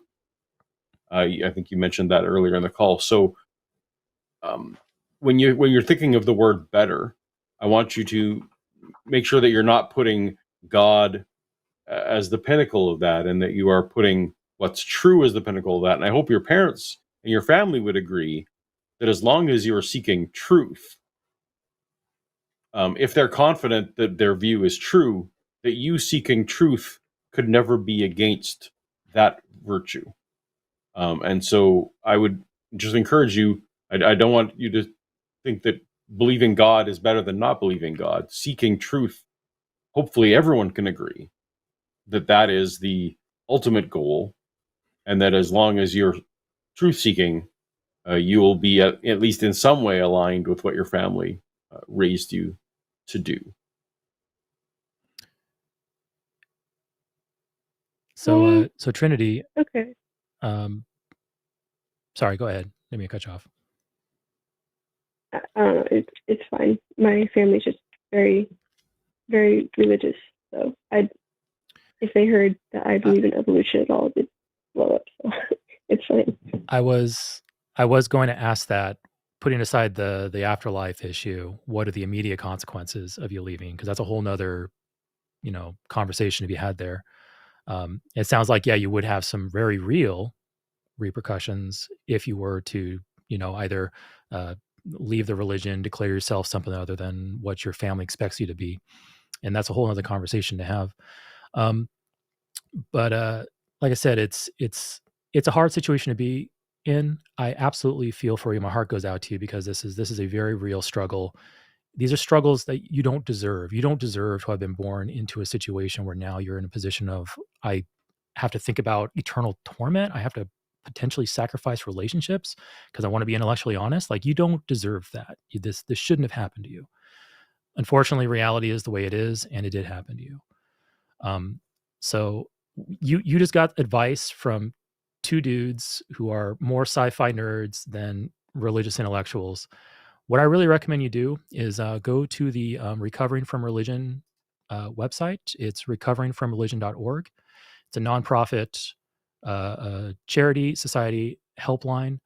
You can call in for free and talk to individuals who can expand on these conversations we just had. They can answer your questions probably way better than we can, give you resources and support groups. You're in Alaska. Hopefully you're near a populated city like, maybe like Anchorage or Fairbanks or Juneau. But there are people around you. There's still the internet, at least. It's a great thing, though. I mean, like, it's as bad of a situation, like, being in this state is, you at least have the ability to reach out. Like, you're talking to me, I'm in Washington. Paul's clear across the continent over in Eastern Canada.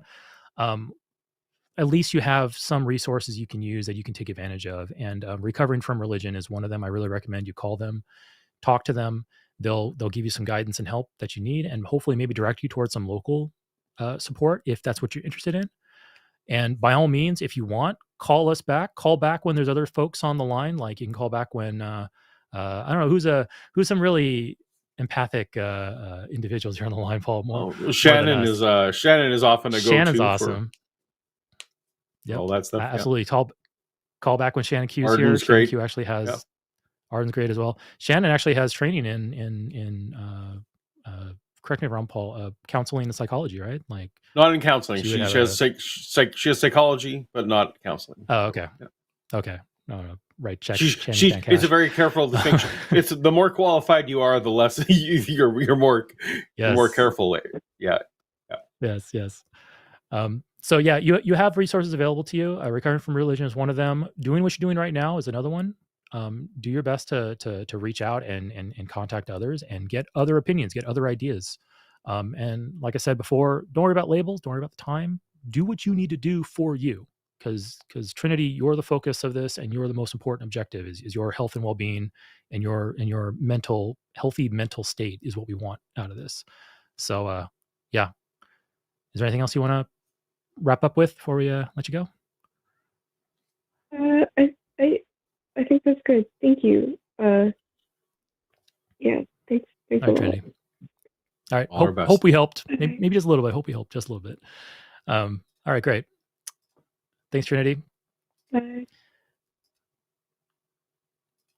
Yeah, I really feel for Trinity because that's a tough situation to be in. It's agonizing. And like I said, I have a hard time relating because I've never had to deal with fear of hell. Everything Trinity said, everything they said was me just not too long ago. So it's yep.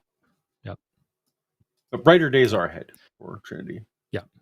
But Trinity, I should have said this to you in person. You're on the right path, though. I think you're doing the right things. I think you are doing exactly what you should be doing. You're following your intellect. You're being honest with yourself, and you're braving these things. You're facing these things in spite of the threats of others, and that's to be commended. That's you're triumphing over the lies and machinations and the these things that religions do to us. So yeah, kudos to you and good luck. Keep going. Okay, let's go ahead and move on. I think lines just got closed, so we have 4 callers left in the queue. Let's go ahead and get through them. We have, see here, we have PK. Pronouns are it and its. From Georgia, theist. God exists, and God is the divine solipsist. Should God believe in God's self? Hey, PK, how you doing? That's an interesting question. You want to elaborate a little bit further on that?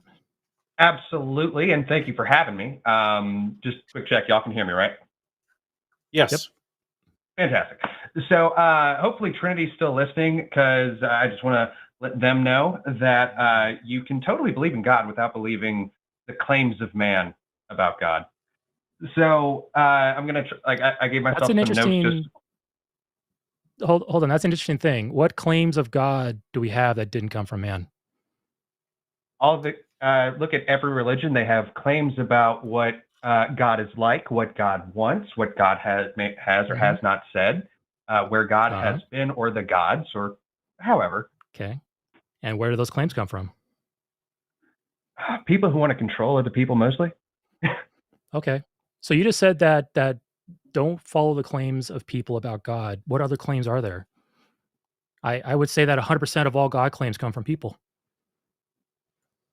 Absolutely. Do your own research, sort of thing. It's one of those, this is kind of baked into my the notes I was taking. So for example, I don't believe in theism.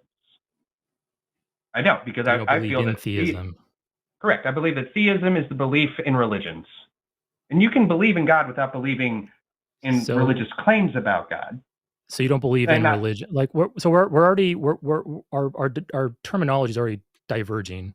Because theism is belief in a God. That's the colloquial term of that. Are you trying to redefine well, not theism necessarily. as theism. So I understand deism is a belief in there can be an impersonal deity, right, Eric? That you would say is that's how I use it. Is the deism is this the idea that there's a God out there, but that God doesn't care about us and doesn't interact with our universe, and that's virtually impossible to.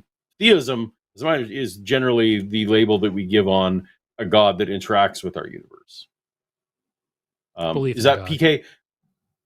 PK, is that so? Eric and I are obviously even we can't get agreements on terms amongst the two people hosting the show. So PK, you're gonna have to give us some definitions, I guess. Will do. So yeah, a lot of it does come down to interventionism. But like when I say like there's a difference between theism and deism, theists believe that God interacts a lot and intervenes a lot. Deists, it can be a spectrum. Like I don't view deism as strictly like a clockmaker argument or something like that, or like, you know, God said go and then step back. Because like in my prompt, this is going towards a solipsism that technically gets more in line with like blend Gnosticism, Hinduism, and Isaac Asimov's The Last Question. I believe you said you guys were sci-fi nerds. Mm-hmm. So, yeah, like it goes into like a lot of what Trinity was worried about. You know, as comforting as it would be for hell to exist and pertain to only the objectively worst of humanity, would be great. But I'm going to so many different hells that I've lost count. Like I don't believe in religions, but I've had experiences, and some of them were like, imagine blending Terrence McKenna, Paul Lafferty, and Alex Gray together. So it's a lot more in that vein.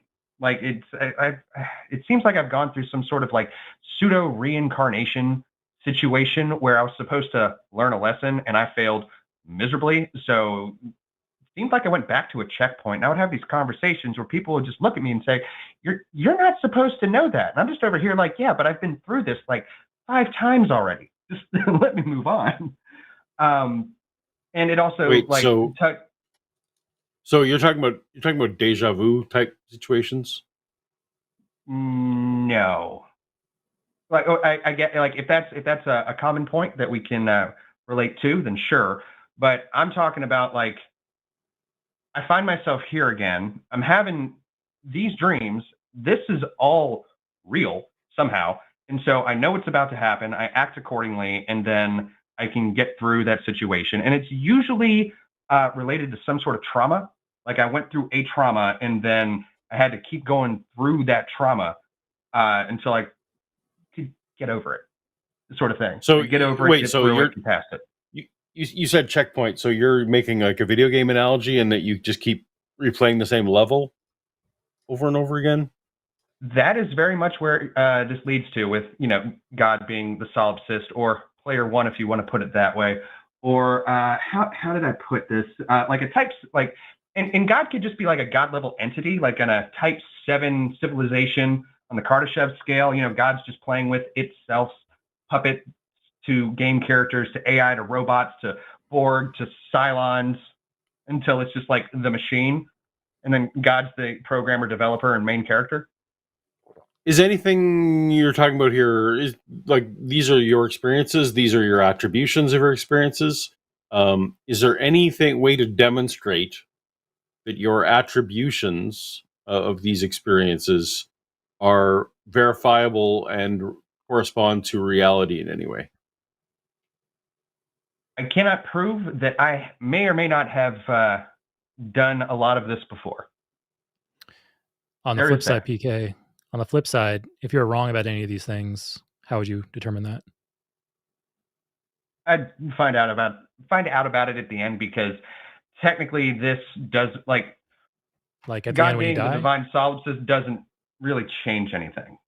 So at the end, you'll find at the end when you die? Yeah, it's sort of one of those, like, maybe where ideas worth keeping around. All right. Or like, as you were saying earlier, like, did you feel any pain or bad things before you were here? Well, what if there was a before we were here, and a while we're here, and then a while we're not here, and then after that, and it's just a phase change sort of situation. So PK, like, I'm totally fine with that. So your answer to Paul's question, Paul asked you, how can you demonstrate or verify any of this? You said you don't have a way.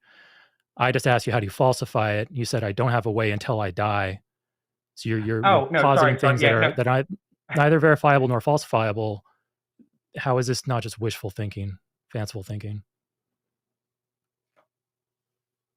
Just like atheists, you know, when you die, you don't know what's going to happen, if anything happens at all. But I'm not making any claims about the supernatural. That's the difference. You're making claims about a supernatural that you can neither demonstrate nor falsify. Like, that's it. I'm not even necessarily making claims about a supernatural. I'm adding it to the list of natural. So, like, imagine that existence exists, and then God is effectively just kind of the consciousness, like kind of a like what was that Bohm quote or Bohme or like I think you've heard this before. It's like God is a binary fractal self-replicating algorithm, and that the universe is a genetic matrix resulting from the existential tension created by its desire to know itself. Yeah, never heard of any of that. Sorry. Oh, it's a fun that concept. is such an esoteric, far out there edge idea that I don't think I've ever considered it. And again, how would you verify or confirm, or how would you falsify? Well, I mean, it can only really be done personally, and it's like, so imagine God is playing with finger puppets. We're all just finger puppets because God got bored, made one puppet to talk to, and eventually had all the conversations, so had to start over, had, you know, 2 hands and 2 different sock puppets, and then eventually got down to the toes controlling mannequins, blah, blah, blah. We're all just finger and toe puppets at that point. Like, it's God is talking to God. So PK, I'll ask one more question. Depending on how this question goes, we'll either end the call or keep going. Is there anything you can claim or tell us that you believe is true, which we can talk about? Because we can talk about all kinds of fanciful stories all night long, and it gets us absolutely nowhere. It just wastes time. So is there a belief you can demonstrate or provide an argument for that's actually true? I am in the same line of thinking as Terence McKenna, and that there are substances on the planet where you can break through certain veils. That's a yes or no question, PK. PK, that's a yes or no question. Can you provide us anything? Yes. Yes or no question. Can you give us anything, a claim, a belief that you can back up with some evidence or an argument? Yes. Yes or no? So was that yes? Yes. Okay, what is it? Go for it. No, it's a yes. Please give us that belief. Yeah. So I believe that there is a God level entity that you can experience through either very specific kinds of meditation and or ayahuasca. Drugs. Sort of experiences that like break it down, and people have, and Terence McKenna studied this a lot, and likewise other scientists, to where people would tend to go to certain experiences, realms, situations, scenarios, sort of thing. Like he would talk about like self-mutating machine elves that want to like just go through you and give you energy, or not energy, information, stuff like that. But hold on, PK. Yeah. So the thing you believe is that we can alter our brain chemistry, we can alter our brain state through drugs or through meditation, and have experiences. That's your belief that you're pitching to us? Shared experiences that other people report the same thing. It's like, I went to this place. Yeah. What it was like. Okay, cool. Shared experiences can point merely to the fact that we share most of our genetics, right? We're mostly the same creature with very slight variations. So different drugs, different things are going to give us. We're going to experience similar things. What would that? I think all of us have had a dream of falling, or a dream of going out in public not fully dressed, or a dream of our teeth falling out. Like we have shared experiences, because as humans generally we're all the same, we're all wired the same, we all come from the same pool, the same species. So we have naturalistic explanations for these experiences you're describing, PK, experiences that you invoke through meditation, or you claim people can invoke through meditation and drugs. So how do we verify that this is actually pointing to a God and not just these shared human experiences Paul was just describing? Because part of my premise with God being the divine solipsist is that this is all God stuff. Like if that's the premise. Just we're asking. So you're defining. So wait, PK, you're just defining experiences as God. No, I'm defining God as like a level below existence. So existence just is. Okay. So you're just don't know how it started. So wait. So if I'm acknowledging existence, by your definition, I'm acknowledging God. In a common parlance, yes, because we're having a conversation. So you are just relabeling God. So when I say existence and you say God, those are interchangeable in any given sentence.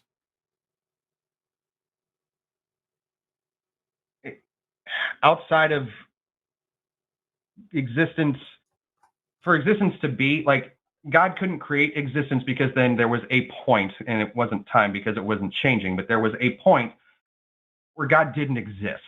So for a God to exist, existence has to be. But you didn't answer my question. I told the screener it was convoluted. You didn't answer my question. Existence and God are synonymous in your view. Up into the last step.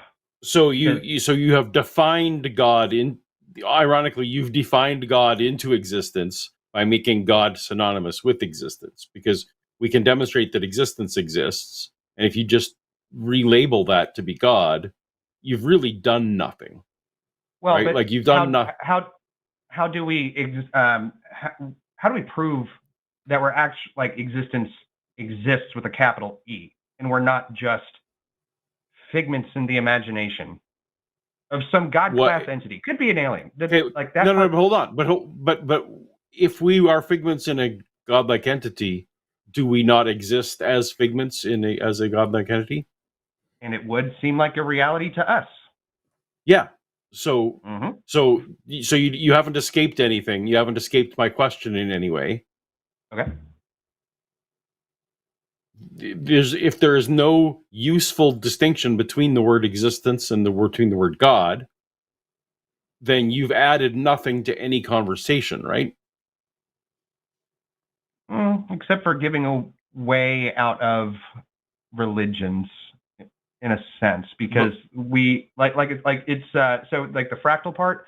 Like I don't need but we don't need a way out of religions.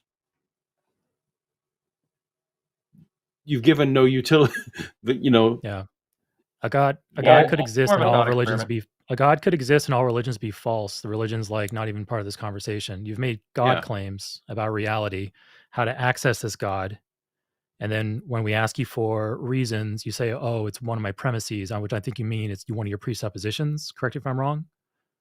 Because if it's not a presupposition, it's one of your premises. That means it must be the conclusion of a different argument. Yeah, it is more of a conclusion. It's like based on weird shit I've experienced. Weird shit you've experienced. So you've experienced stuff.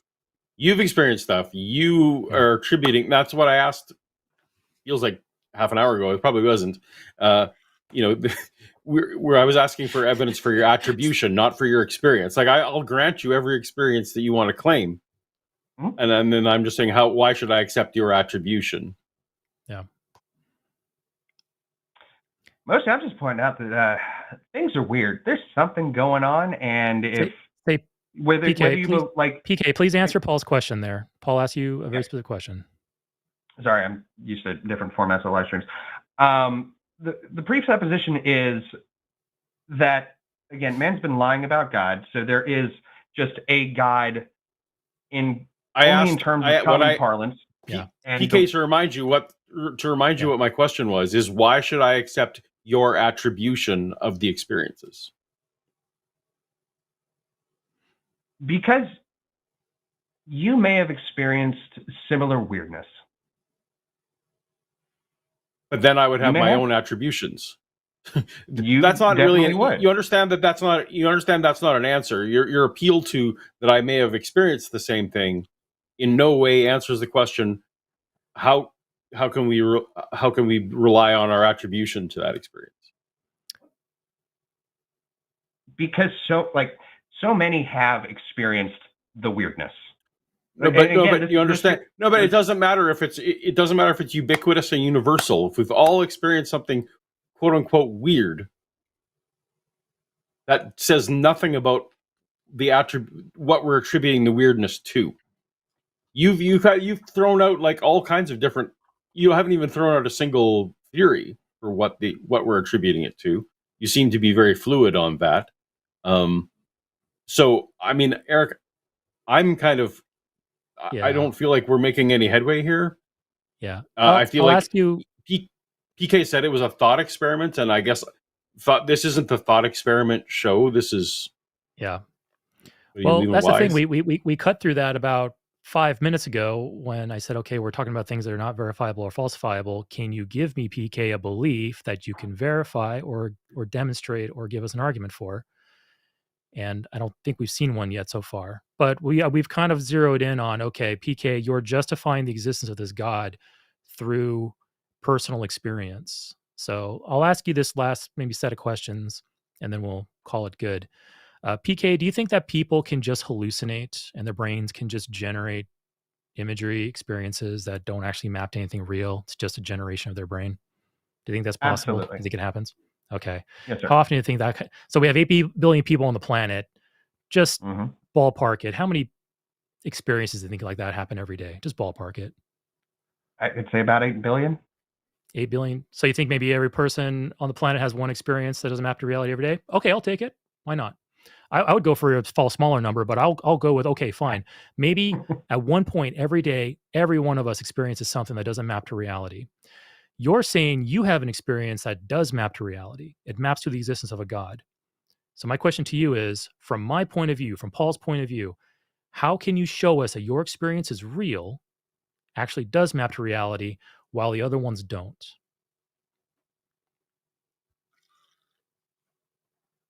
Because it's not it's a logical progression, because I like the part of not believing in theism. Like I'm totally open to a multiverse, an omniverse, and then just like a topology verse. PK, where you're throwing PK, you're throwing lots of words out there. I just asked you, how do I differentiate between the two? How do I know you're not just some guy tripping balls on some drugs somewhere? Because most of it had nothing to do with drugs, but that's okay. You mentioned drugs as part of the process. I did. That is a way of getting there, and meditation is a way of getting there without drugs. Fine. I don't want to mischaracterize you. What's your way of experiencing this? Mostly the meditation. Okay. So do you think lots of people can meditate and experience things that don't map to reality? Yeah, things that don't map to reality. Sure. Right. So how do I know that's not happening to you? How do I know that's not happening to you, PK? Because what I'm saying is there are certain practices, like certain breathing techniques, to where people seem to go to the same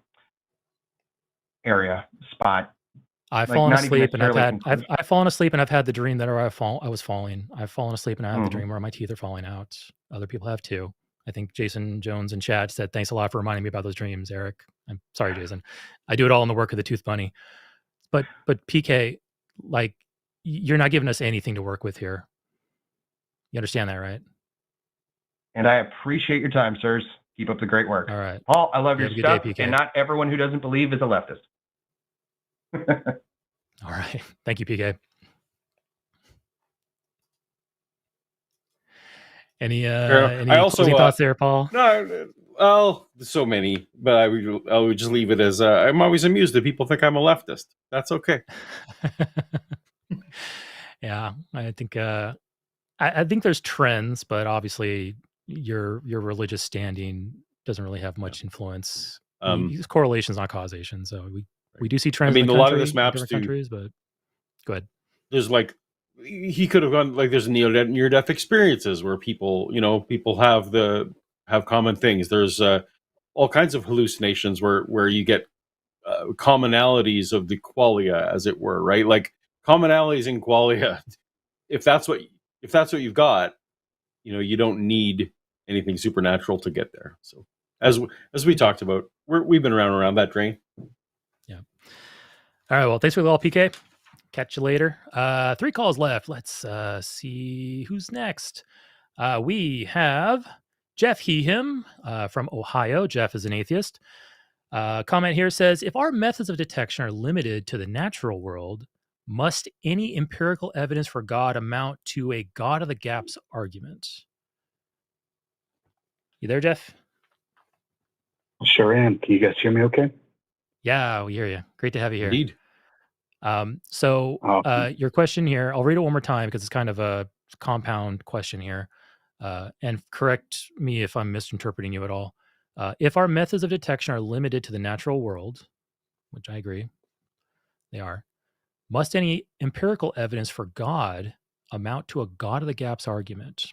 So is God of the gaps inescapable? So if you want to try to use the scientific method to demonstrate God, you have to rely on God of the gaps, is basically what you're saying. Or am I misinterpreting that? Yeah, that's the gist of it. Yeah. My question is, have I misunderstood that, or do you agree with that?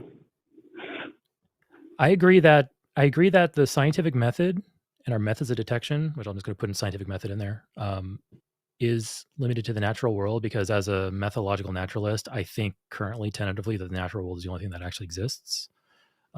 So it's true in that sense. But if there is, as a methodological naturalist though, I can entertain the thought that there's something outside the natural, and if we can somehow detect it or figure out a way to infer it in a way that we know is reliable, I'd be willing to accept such a thing exists. Whether we can test things in it, I have no idea, because I have no idea what a supernatural anything would look like. Right.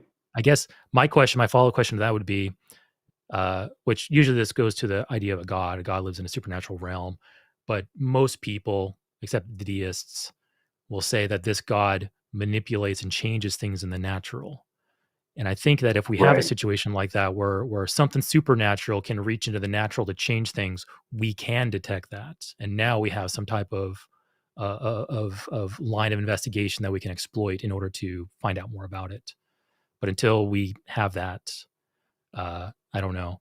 And that's the thing too. Like I can't fathom of a phenomenon in the world that we could observe that we could somehow say, yeah, this is supernatural, because like we've eliminated all possible natural explanations. Like it's such a hairball, because like, yeah, it's kind of like a catch-22, because you have the supernatural and all that. So yeah. So yeah, and, I don't know. It's if a good question.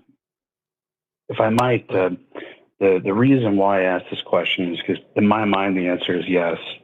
Yeah, and I feel like that answer is interesting for two reasons.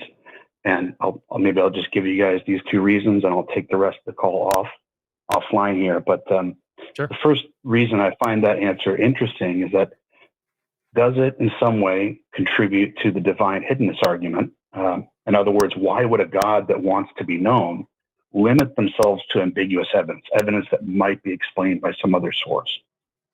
And two, if a God can only be evident in this way, should atheists make an effort to destigmatize the phrase God of the gaps, because in this situation, there is no other way for theists to demonstrate the existence of their God? Before you hang up, Jeff, yeah. I just wanted to clarify, just to make sure I'm on the same page as you. Yeah. So so let me pause. So we have someone who was at war, and they stepped on a landmine, and a couple of their limbs were lost.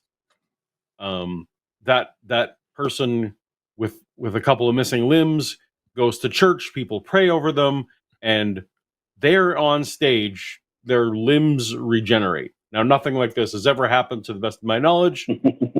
but let's say that happened.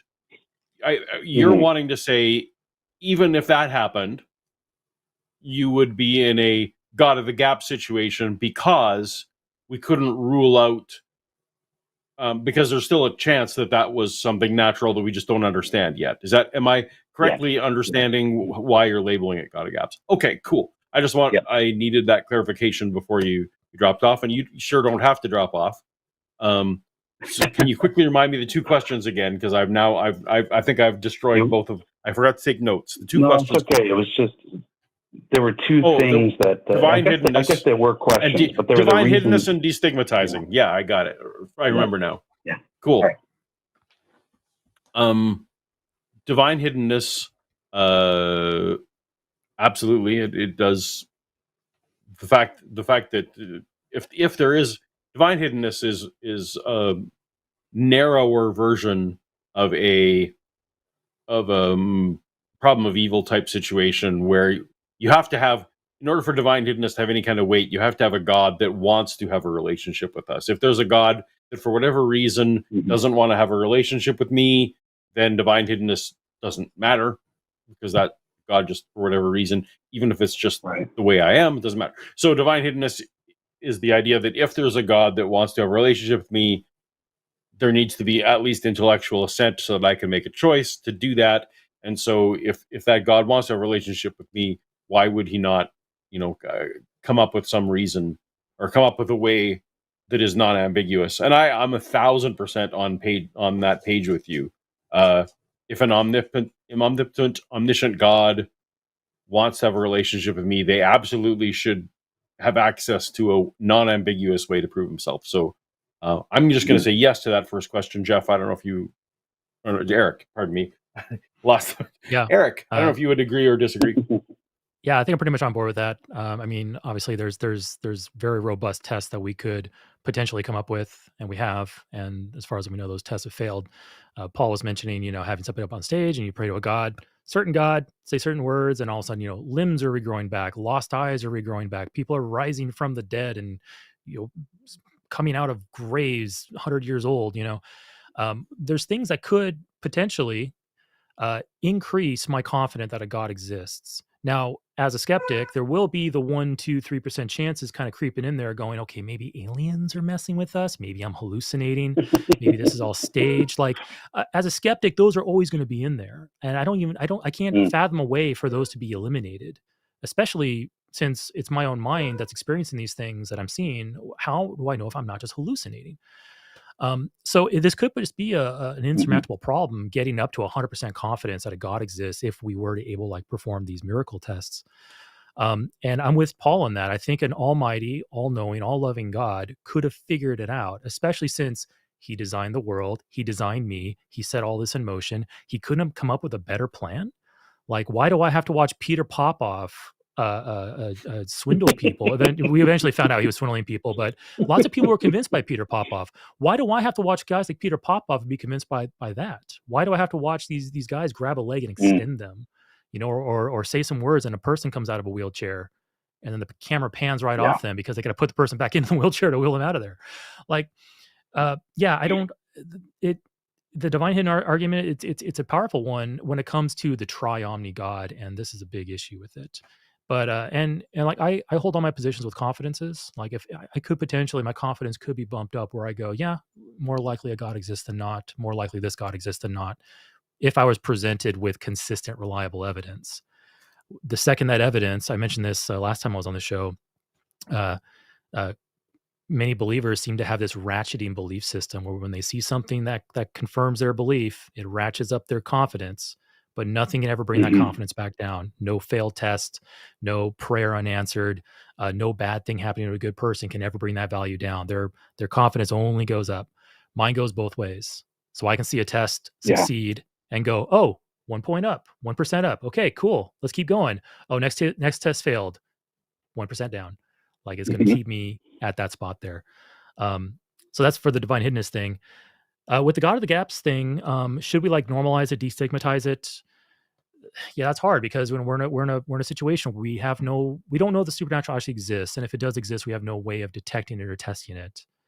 And if we did, how do we test that new system except without with anything but the scientific method? So unless we somehow devise some absolutely new, robust, revolutionary system of detection and evaluation, we're probably stuck in that box. And up to now, for the God of the gaps thing specifically, up to now, every time we filled God into a gap in our knowledge, that gap has either shrank or been eliminated due to more study, more evidence. And it turns out that not ever once was God the actual answer. Now, I'm not saying that will continue to be the case and eventually we can eliminate all gaps and God is completely eliminated the equation. That would be a problem of induction right there. But if I'm a betting man and I seldom bet, and if I had to bet that the next time we have a God of the gap in our knowledge, I'm willing to bet that we're going to shrink that and eliminate God out of that. And I'll continue to be confident that's going to happen until it doesn't. I'm not saying it's impossible, but with the way things are rolling, I don't ever expect that to be the case.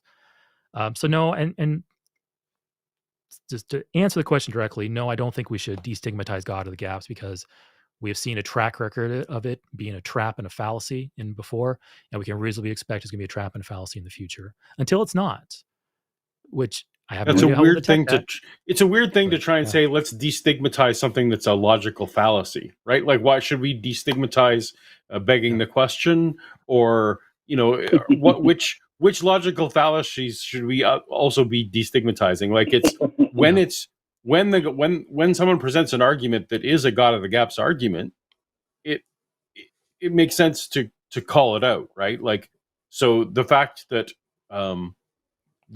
there isn't a natural way to overcome it isn't the fault isn't our fault, right? Like, it's not.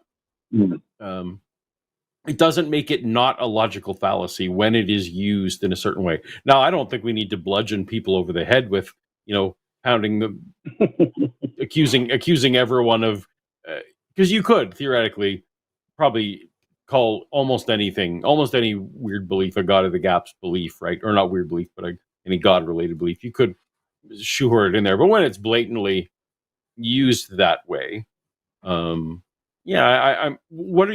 are you thinking we should destigmatize a logical fallacy? So I don't know if I do think that, but I'll just say I wasn't 100% confident that we shouldn't. For example, when you mentioned this prayer test with the landmine victim, if we're truly skeptical and we say, well, how can I know for sure that God is the cause of this? I can't exclude all possible natural explanations.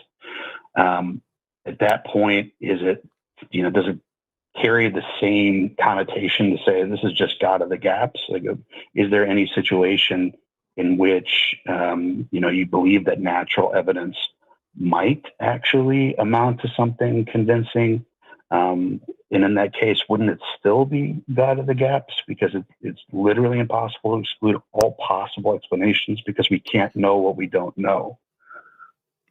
I think, I don't know, this might not be a good answer to your question, but I think the God of the Gaps fallacy is when it's essentially an argument for ignorance. It's basically saying, I'm going to put my explanation in there, and until it's proven false, that's the explanation, and I hold that to be true. Right. It's not our goal to eliminate God as a possibility on anything. Our goal is to zero in on the real explanation for the phenomena we see in the world. And I don't think we'll ever get to the opposite end of it, saying, okay, we're going to eliminate God as a possible explanation on literally everything, and God of the Gaps now can be just completely rejected. It's the same way, like I said, I hold my God confidence at very, very low right now, and I hold natural explanations to be really, really high. The God of the Gaps is an inversion of that, and it's basically saying I hold God to be extremely high and naturalist possibilities to be really, really low. And the reason that's a fallacy is because when you look at the sheer amount of occurrences, the sheer amount of evidence, we just talked about this with JK, with hallucinations and drug use and personal experience. We have so many phenomenon that are all explained by natural occurrences, natural events, that the God possibility is so minuscule in there, never eliminated, but it's just so minuscule it can just be safely ignored. Until a situation can be presented, like we mentioned with the miracles, consistent, reliable demonstration of miracles, that number is not going to go up. So I don't think the goal is to get rid of God ever as an explanation. God is always going to be there as an explanation, I think. But I think it can be safely ignored until the evidence really shores up and changes our perception of that. Okay. All right. Thank you guys so much. No problem, Jeff. Thank you. Yeah. Bye. I enjoyed that. That was a fun one. All right, we got 2 calls left, and they're both fairly related. They're nearly identical. So we'll start with the top one. We have Jackie, he, him. Hit the button again. Button doesn't want to hit. There we go. Jackie, he, him from MS, Mississippi. That's MI. What's MS? Yes, that's correct. Mississippi. Okay, Mississippi. I'm sorry. I'm terrible with my states. MI is Michigan, right? That's Michigan. Yeah. All right. Jackie Canadian from Mississippi. Yeah, Canadian knows more about state initialisms than I do. It's shameful. Jackie, your question is an infinite material universe possible? And if so, how? Yeah. So essentially what I'm going to be asking is, if in either of your opinions, based on the knowledge of scientific research you have, whether you believe it's logically possible to have an infinite universe which is material, so excluding, you say we could say the kalam, excluding the idea that there's a first cause of God. Do you believe that's logically possible? And if so, by what mechanism, would infinite regress not be a problem? You're speaking a little bit fast for me, Jackie. Can you repeat the question just a little bit slower? I know you're trying to do us a courtesy by being quick, but I missed a little bit of that, I think. Oh, I was just asking if, according to either of you gentlemen's understanding of current science, if you believe it's possible to have an eternal material universe that was not created by God as presented in the Kalam cosmological argument.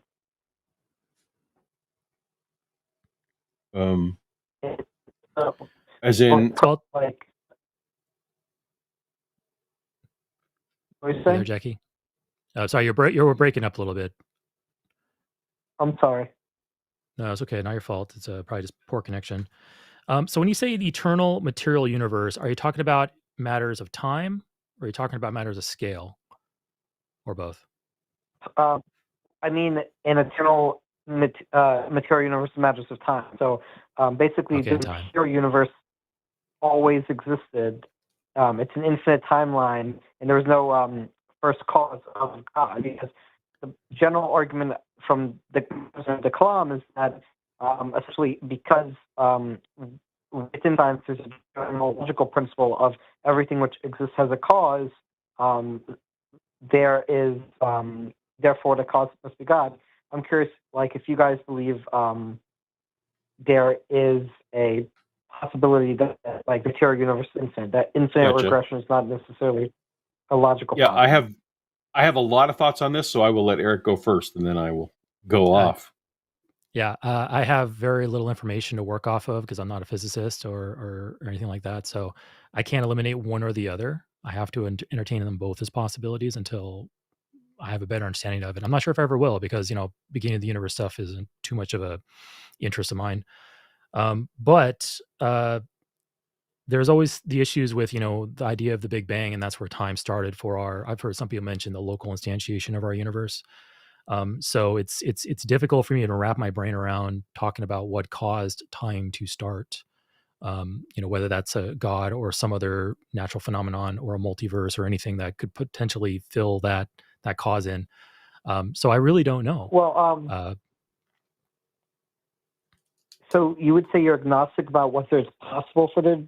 I'm not asking about probability. I'm asking about your understanding of possibility. Like I said, I don't know, and I can't eliminate anything and declare anything possible or impossible. I don't have enough information to work off of, so I'm pretty much just kind of neutral on the whole thing. I don't know. I thought, and correct me if I'm wrong, this might be a logical fallacy on my part, but I thought anything which cannot be proven impossible is by definition possible. That doesn't sit right with me because perhaps there is a way to prove something impossible, but we don't know of it yet. So something could be impossible, could be proven to be impossible, but we currently don't have an argument to establish it. So I don't know. Okay. Proving something impossible means that you've got a falsification criteria. That's the only way to prove something impossible, right? And unless you're proposing, Jackie, a falsification criteria, it's perfectly valid for Eric to say that, hey, reserve judgment on that question, because again, no one's posited to Eric's satisfaction what that falsification criteria would even be. So his agnosticism on this question. Go ahead. Yeah. For instance, give you a preview of our next caller. We have a next caller. His question is going to be, why is there something instead of nothing? And I don't even know if nothing is possible. I can't declare it possible or impossible because I've never examined a nothing. Nobody's ever examined a nothing. We can only guess at what something like that would be. if that's even a coherent question. So can nothing be demonstrated to be impossible? Maybe. We have no way to do it currently. Nothing could very well be impossible, Yeah. but Well, because we the don't have an argument argument, yeah, go ahead.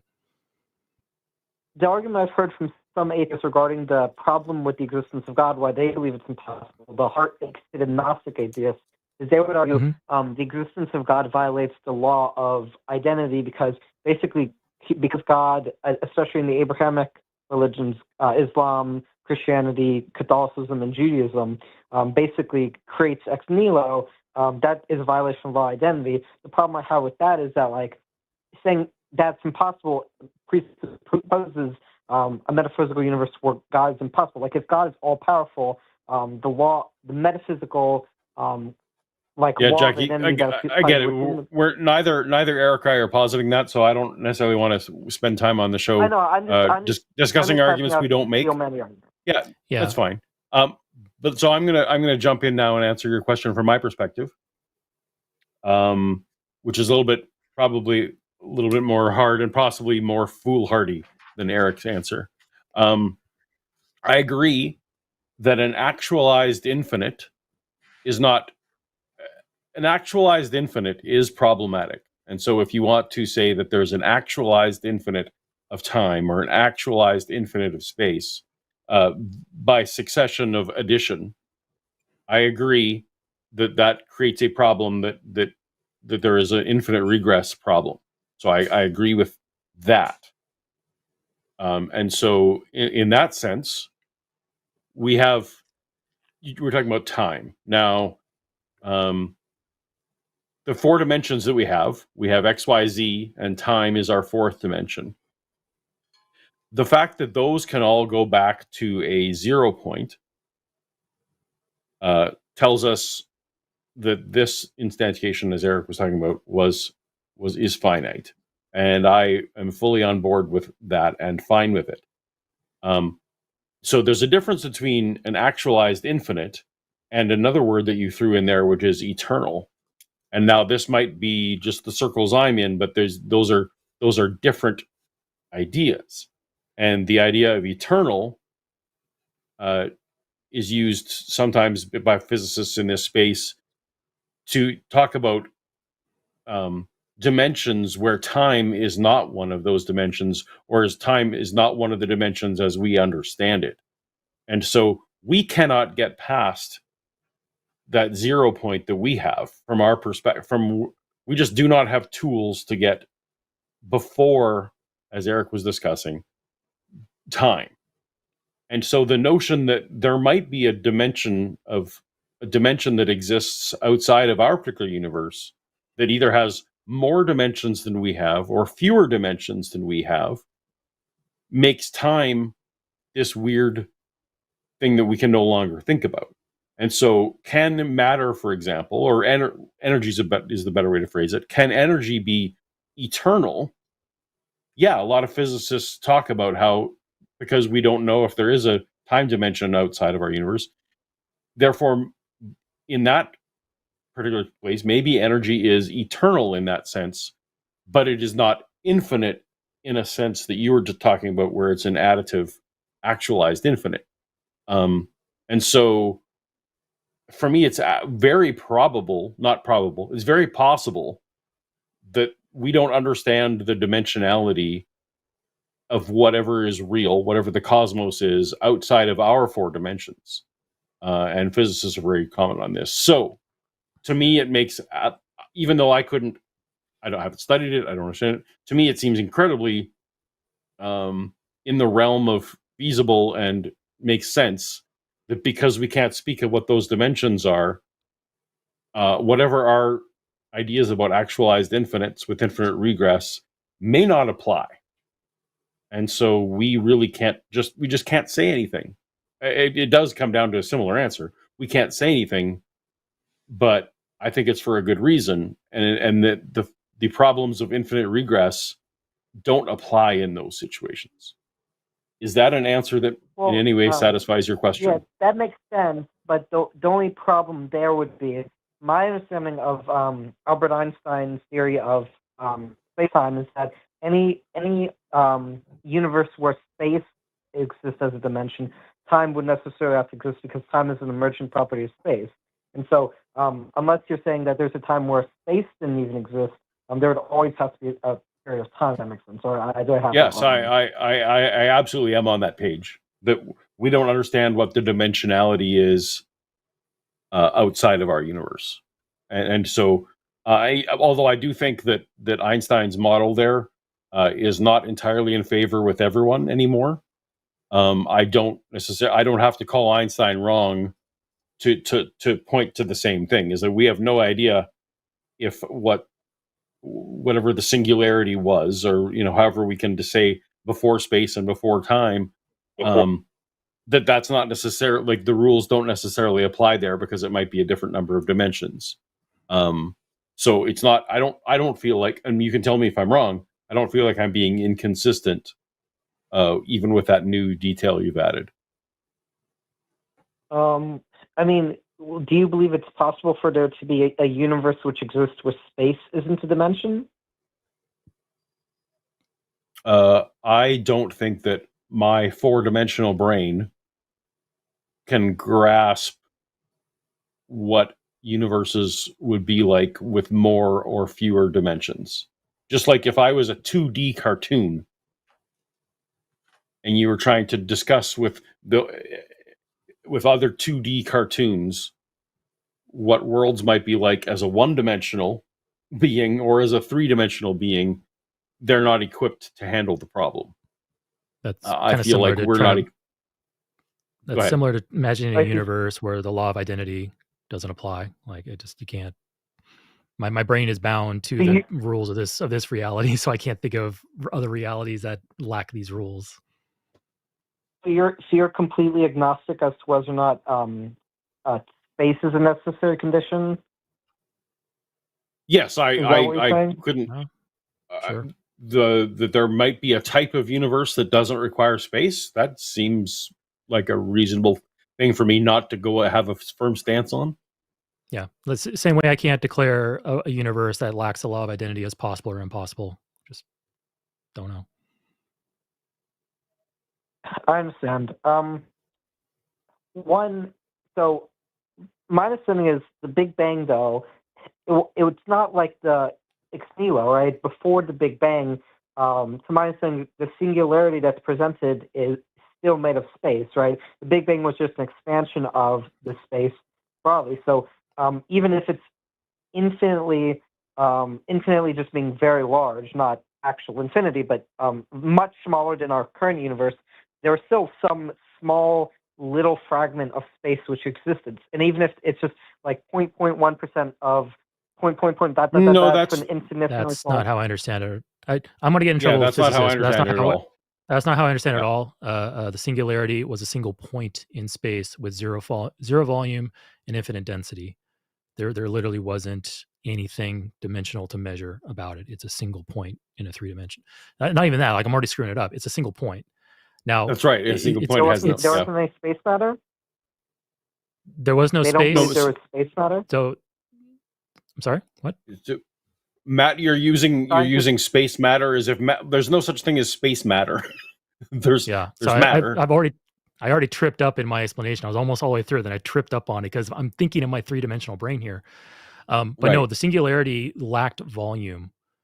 And no, there was no space around it for that thing to be contained in. And I don't know how that works. That's all. I'm just parroting what I've heard physicists say. So I can't go much further than that. So all matter was energy contained within that point. So yeah, and the idea that there might be the idea that there is, like, we have no idea if our universe is using all of the energy in the cosmos, or maybe we're using just a tiny fraction of the energy that exists. Like, we don't necessarily need 4 dimensions for energy to exist, is my understanding, my rudimentary understanding. So energy can exist with fewer dimensions, and energy can exist with more dimensions. So again, it's irresponsible for us to make hard declarations about what it is like to live in a dimension to describe what dimensions are with fewer dimensions or more dimensions. I guess. Yeah. But, Jackie, does that help? Yeah, I guess you're right. From our perspective as three-dimensional being, or four-dimensional, including time, it would be hard to grasp. It's just like, so it's infinitely dense, but like there is no volume. There's like basically some sort of matter or energy, but it's not expanded anywhere. It's just all in like a one point. Is what you're saying? Yeah, you're dividing by you need to divide by 0, which we can't do. So that's why we can't get this answer, right? Yeah, our mathematical models break down to the Planck time. But to kind of wrap this up to I think where you're wanting to take this, because you mentioned God earlier about how it's posited God exists outside of this system and that certain rules don't apply to him, like say the rules of logic and things like that. I can't declare that possible or impossible. I don't have enough information or knowledge or experience to declare any of those things, but I can anticipate the problems introduced if we do start entertaining that idea that there is an entity, a being, a mind, an intelligence existing outside of all of this that don't follow any of our known rules. And the issue there is that as an explanation becomes useless to us because there's literally nothing we can say, argue against, or even use to falsify it because it can just break our rules. And if that's the case, then okay, but I don't see how we can demonstrate or falsify it. If that God wants us to understand he's there and this is his system of setting it up, then I don't have much confidence in this God's intelligence. Just to clarify, from my point go ahead. Just to clarify, I did not call in to intend to debate. I was just asking your opinion about the scientific subject. I wasn't. I'm the just religion stuff is not. Okay. Yeah, I wasn't trying to put words in your mouth or argue against something you were positing. I'm sorry. I know. I just made it sound like I was I don't want this to get more heated than it has to be. Very heated here. Very, very heated. But yeah, I mean, it's like these are hard questions, and people have been grappling with this stuff for centuries, even millennium now. And yeah, these are great conversations to have. But like I said, from my point of view, as a starting point for demonstrating a God exists, I don't see value there unless something changes or I come to better understanding, or maybe I'm just ignorant. I'm missing something. But yeah, until that happens, I don't clear possibility or impossibility or really anything in this realm. And all I'll add is that it's helped me to discover and to adopt the distinction between eternal and actualized infinites, because infinity is so hard to just figure out on its own. So when you realize that when we're talking about eternal, we're taking time off the table, then if we just viewing those two ideas as separate has helped me come to terms with I don't know, because I don't know is tough to deal with sometimes. All right, Jackie, any last words? Yeah, I the one final thing I will say is that so I think we both agree that it would be hard. I personally, because of my religious beliefs, do believe a God caused it all. What I will say is the problem I have with the people who claim to believe in a multiverse is that like a multiverse is you think there are multiple universes, but hold on, Eric. Do you posit the multiverse? No, I don't posit the multiverse either. So thanks, Jackie. Thanks, Jackie. You're arguing against against other people now. So yeah, it's another rabbit hole. Well, thank you, Jackie. Really appreciate it. Please call back. Keep in mind, none of us are really like deep philosophers or physicists. Paul, obviously, with his explanation, talking about Big Bang and everything that's happened there, and eternity versus actualized infinites. Paul's thought about it much deeper than I have. But I'm not qualified. Sorry, Jackie, go ahead. I do know online is Aron Adair, but I don't know when the next one Aron will be on. Well, Friday, you're in luck because I can tell you right now that Aron Adair a week from now will be on a week from now. So the After Dark show, 5 p.m. Central Time. He'll be here with Aron Ra and himself, Aron Adair. The two Arons. Well, Aron and Aron. Aron and Aron. Aron Yeah, and Eric. I'm sure Aron's used to it though, but please do your best to call him by the right name. Right, Paulogia? Okay. Yes, exactly. All right, Jackie, you have a nice evening, and it was a fun talk. Thanks a lot for calling in. You too. Bye. I should stop saying any last words because that's kind of ominous and threatening, especially after such a heated, discussion. But I don't know. Like any last comments? Final words doesn't help either. Yeah, last comment. I don't know. Is bad. Yeah. What do you want on your tombstone? I don't know. Yeah. Thank you, Jackie. I really appreciate it. I like that call. That was fun. All right, so we have one final caller along the same lines, and Eric from Canada. Eric is he, him. Eric is a theist, and his question is, why is there something instead of nothing? And Eric, if you were listening to our previous caller, I gave you a little bit of a sneak peek about what my response would be. How you doing, Eric? I'm doing well, thanks. Can you hear me okay? Mm-hmm. We can. Yep. Okay, good. Yeah, I don't know if I followed from the last question, but I do appreciate it. I probably would line up more with the caller Trinity, and this is kind of where I'm kind of stuck, right? It's like there's something, and I just can't get past the idea that, like, how did it get here? It's more. This call is more about gathering information or just trying to understand. I've never really heard a satisfying answer as to how there's something without a cause. What makes you think? What makes you think, Eric? What makes you think that it's possible for there to be nothing? Well, maybe it was a badly worded question. I don't necessarily think it's possible for there to be nothing, but I guess I'm just curious about how there's something.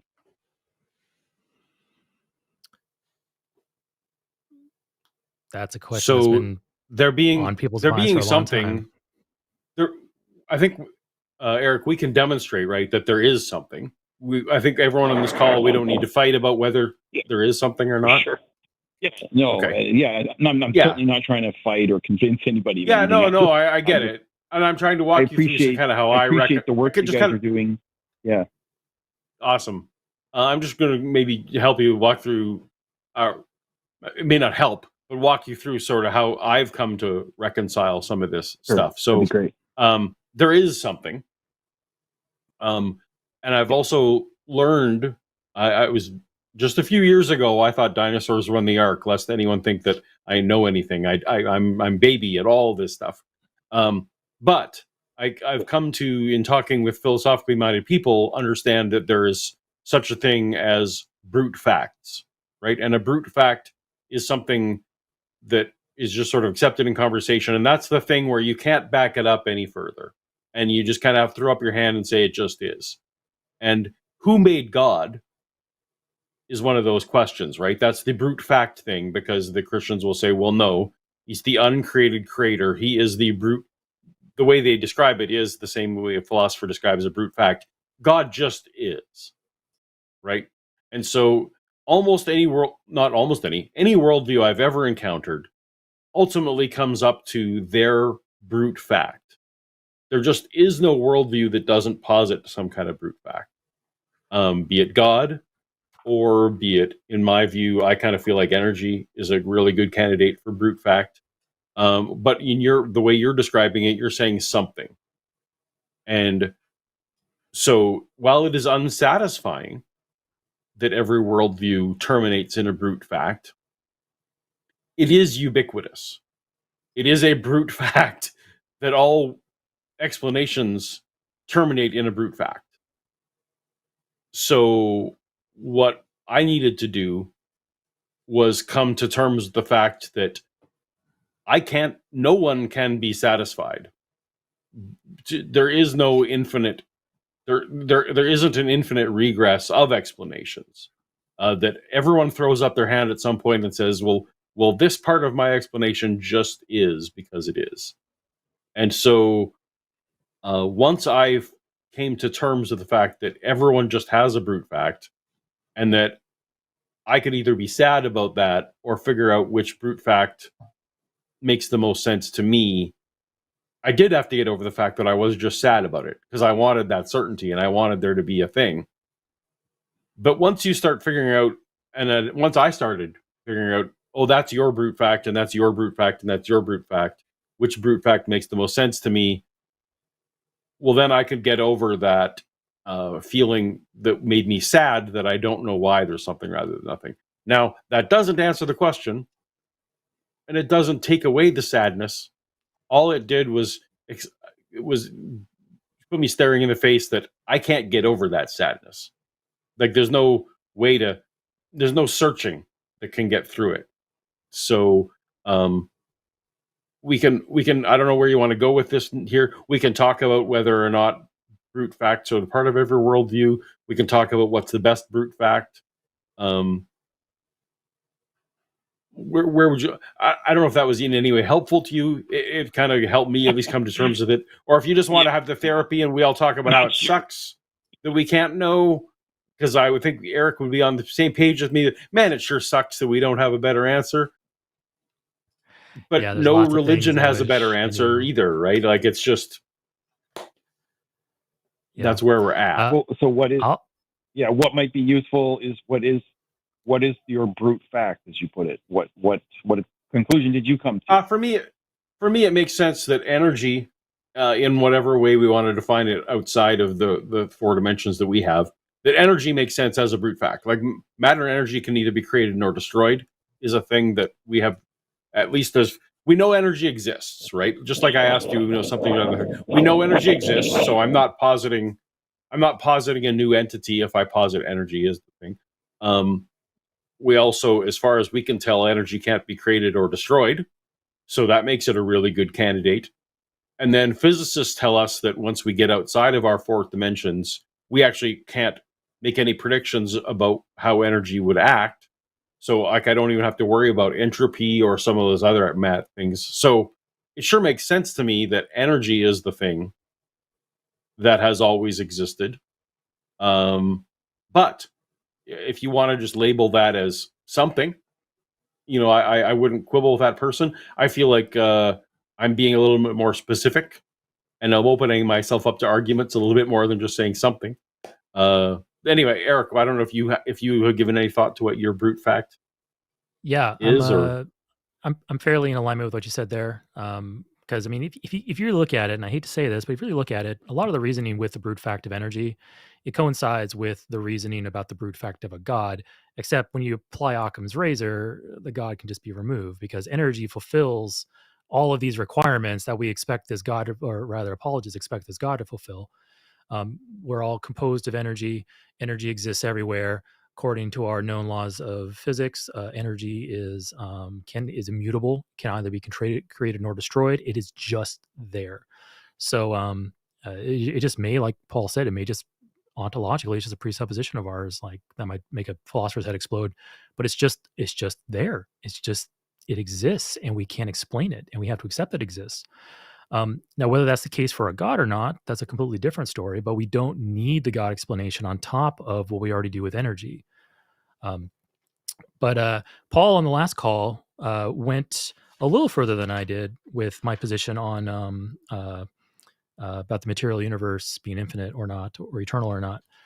I'll go maybe a step further than Paul on this one here, is that I slightly, very so slightly, with Jackie last call, I was basically saying I'm agnostic on this. I don't hold a position on this.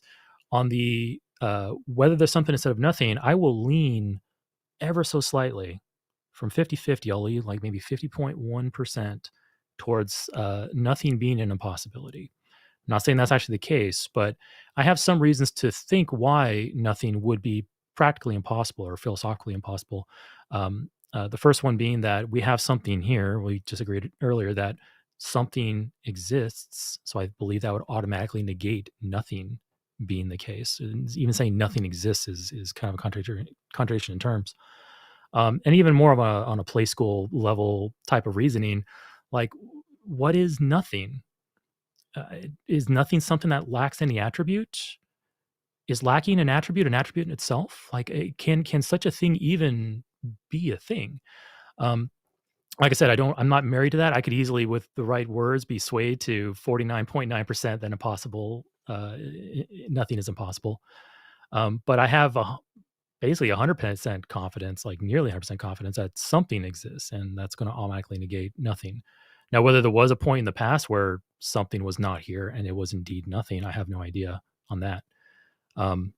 But the fact that we can examine all kinds of somethings and we've yet to ever examine a nothing also kind of sways me towards that direction. It's like, okay, I can only look at something. I can never look at nothing. But yeah, that's kind of where I'm at on that.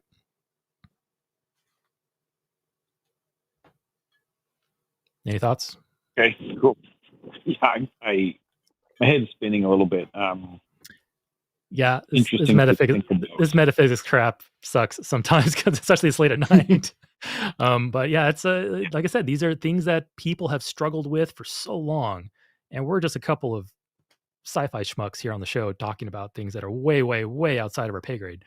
But it is fun to talk about. It's fun to ponder.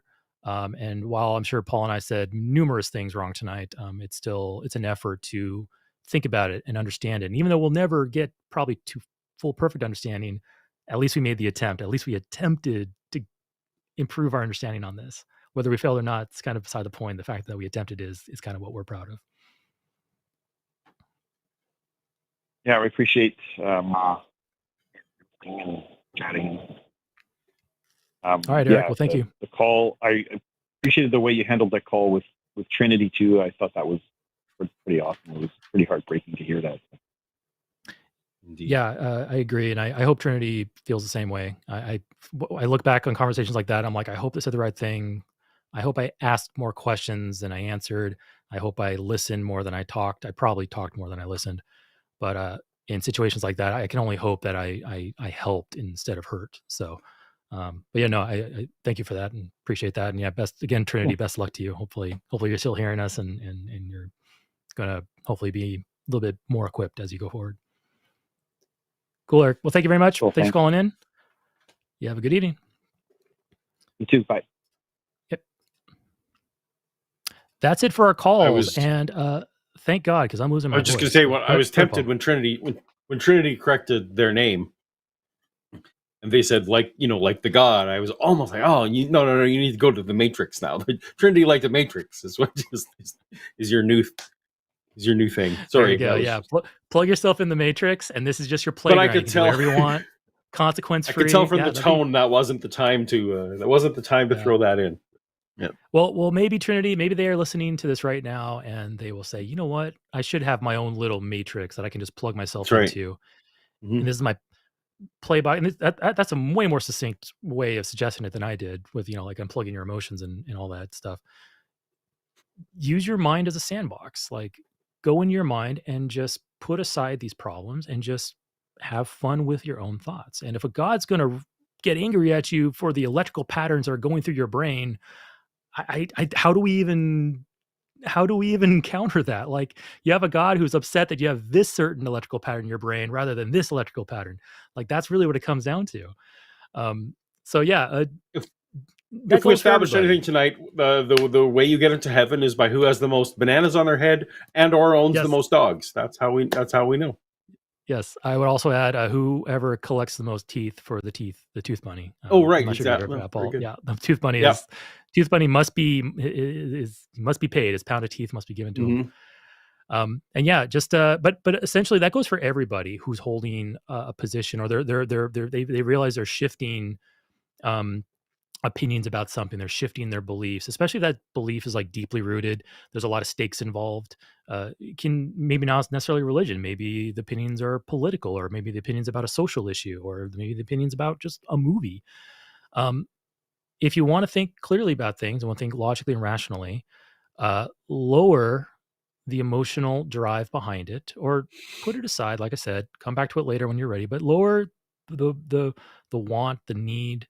The many religious folks, they need hope, meaning, and purpose. They need to have something in the afterlife. They need to be able to see their dead relatives again.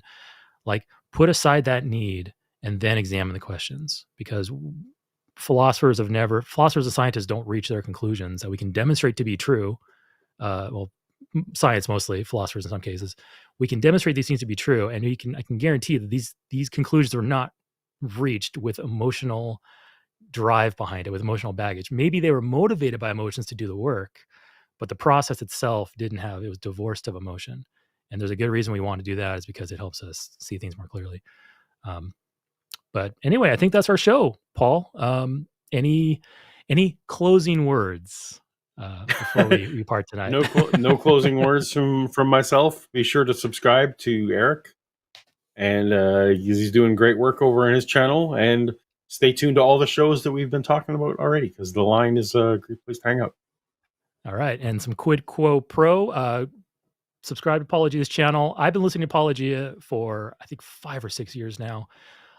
He's a former Christian, taking a look at the claims of Christian. He's warm, he's articulate. He deep dives into all the nitty gritty in the New Testament, the synoptic problem, all of the contradictory issues in the Bible, and he gets scholars on and other folks. And I was just on there just a month and a half ago. So go subscribe to Paulogia's channel. Paulogia.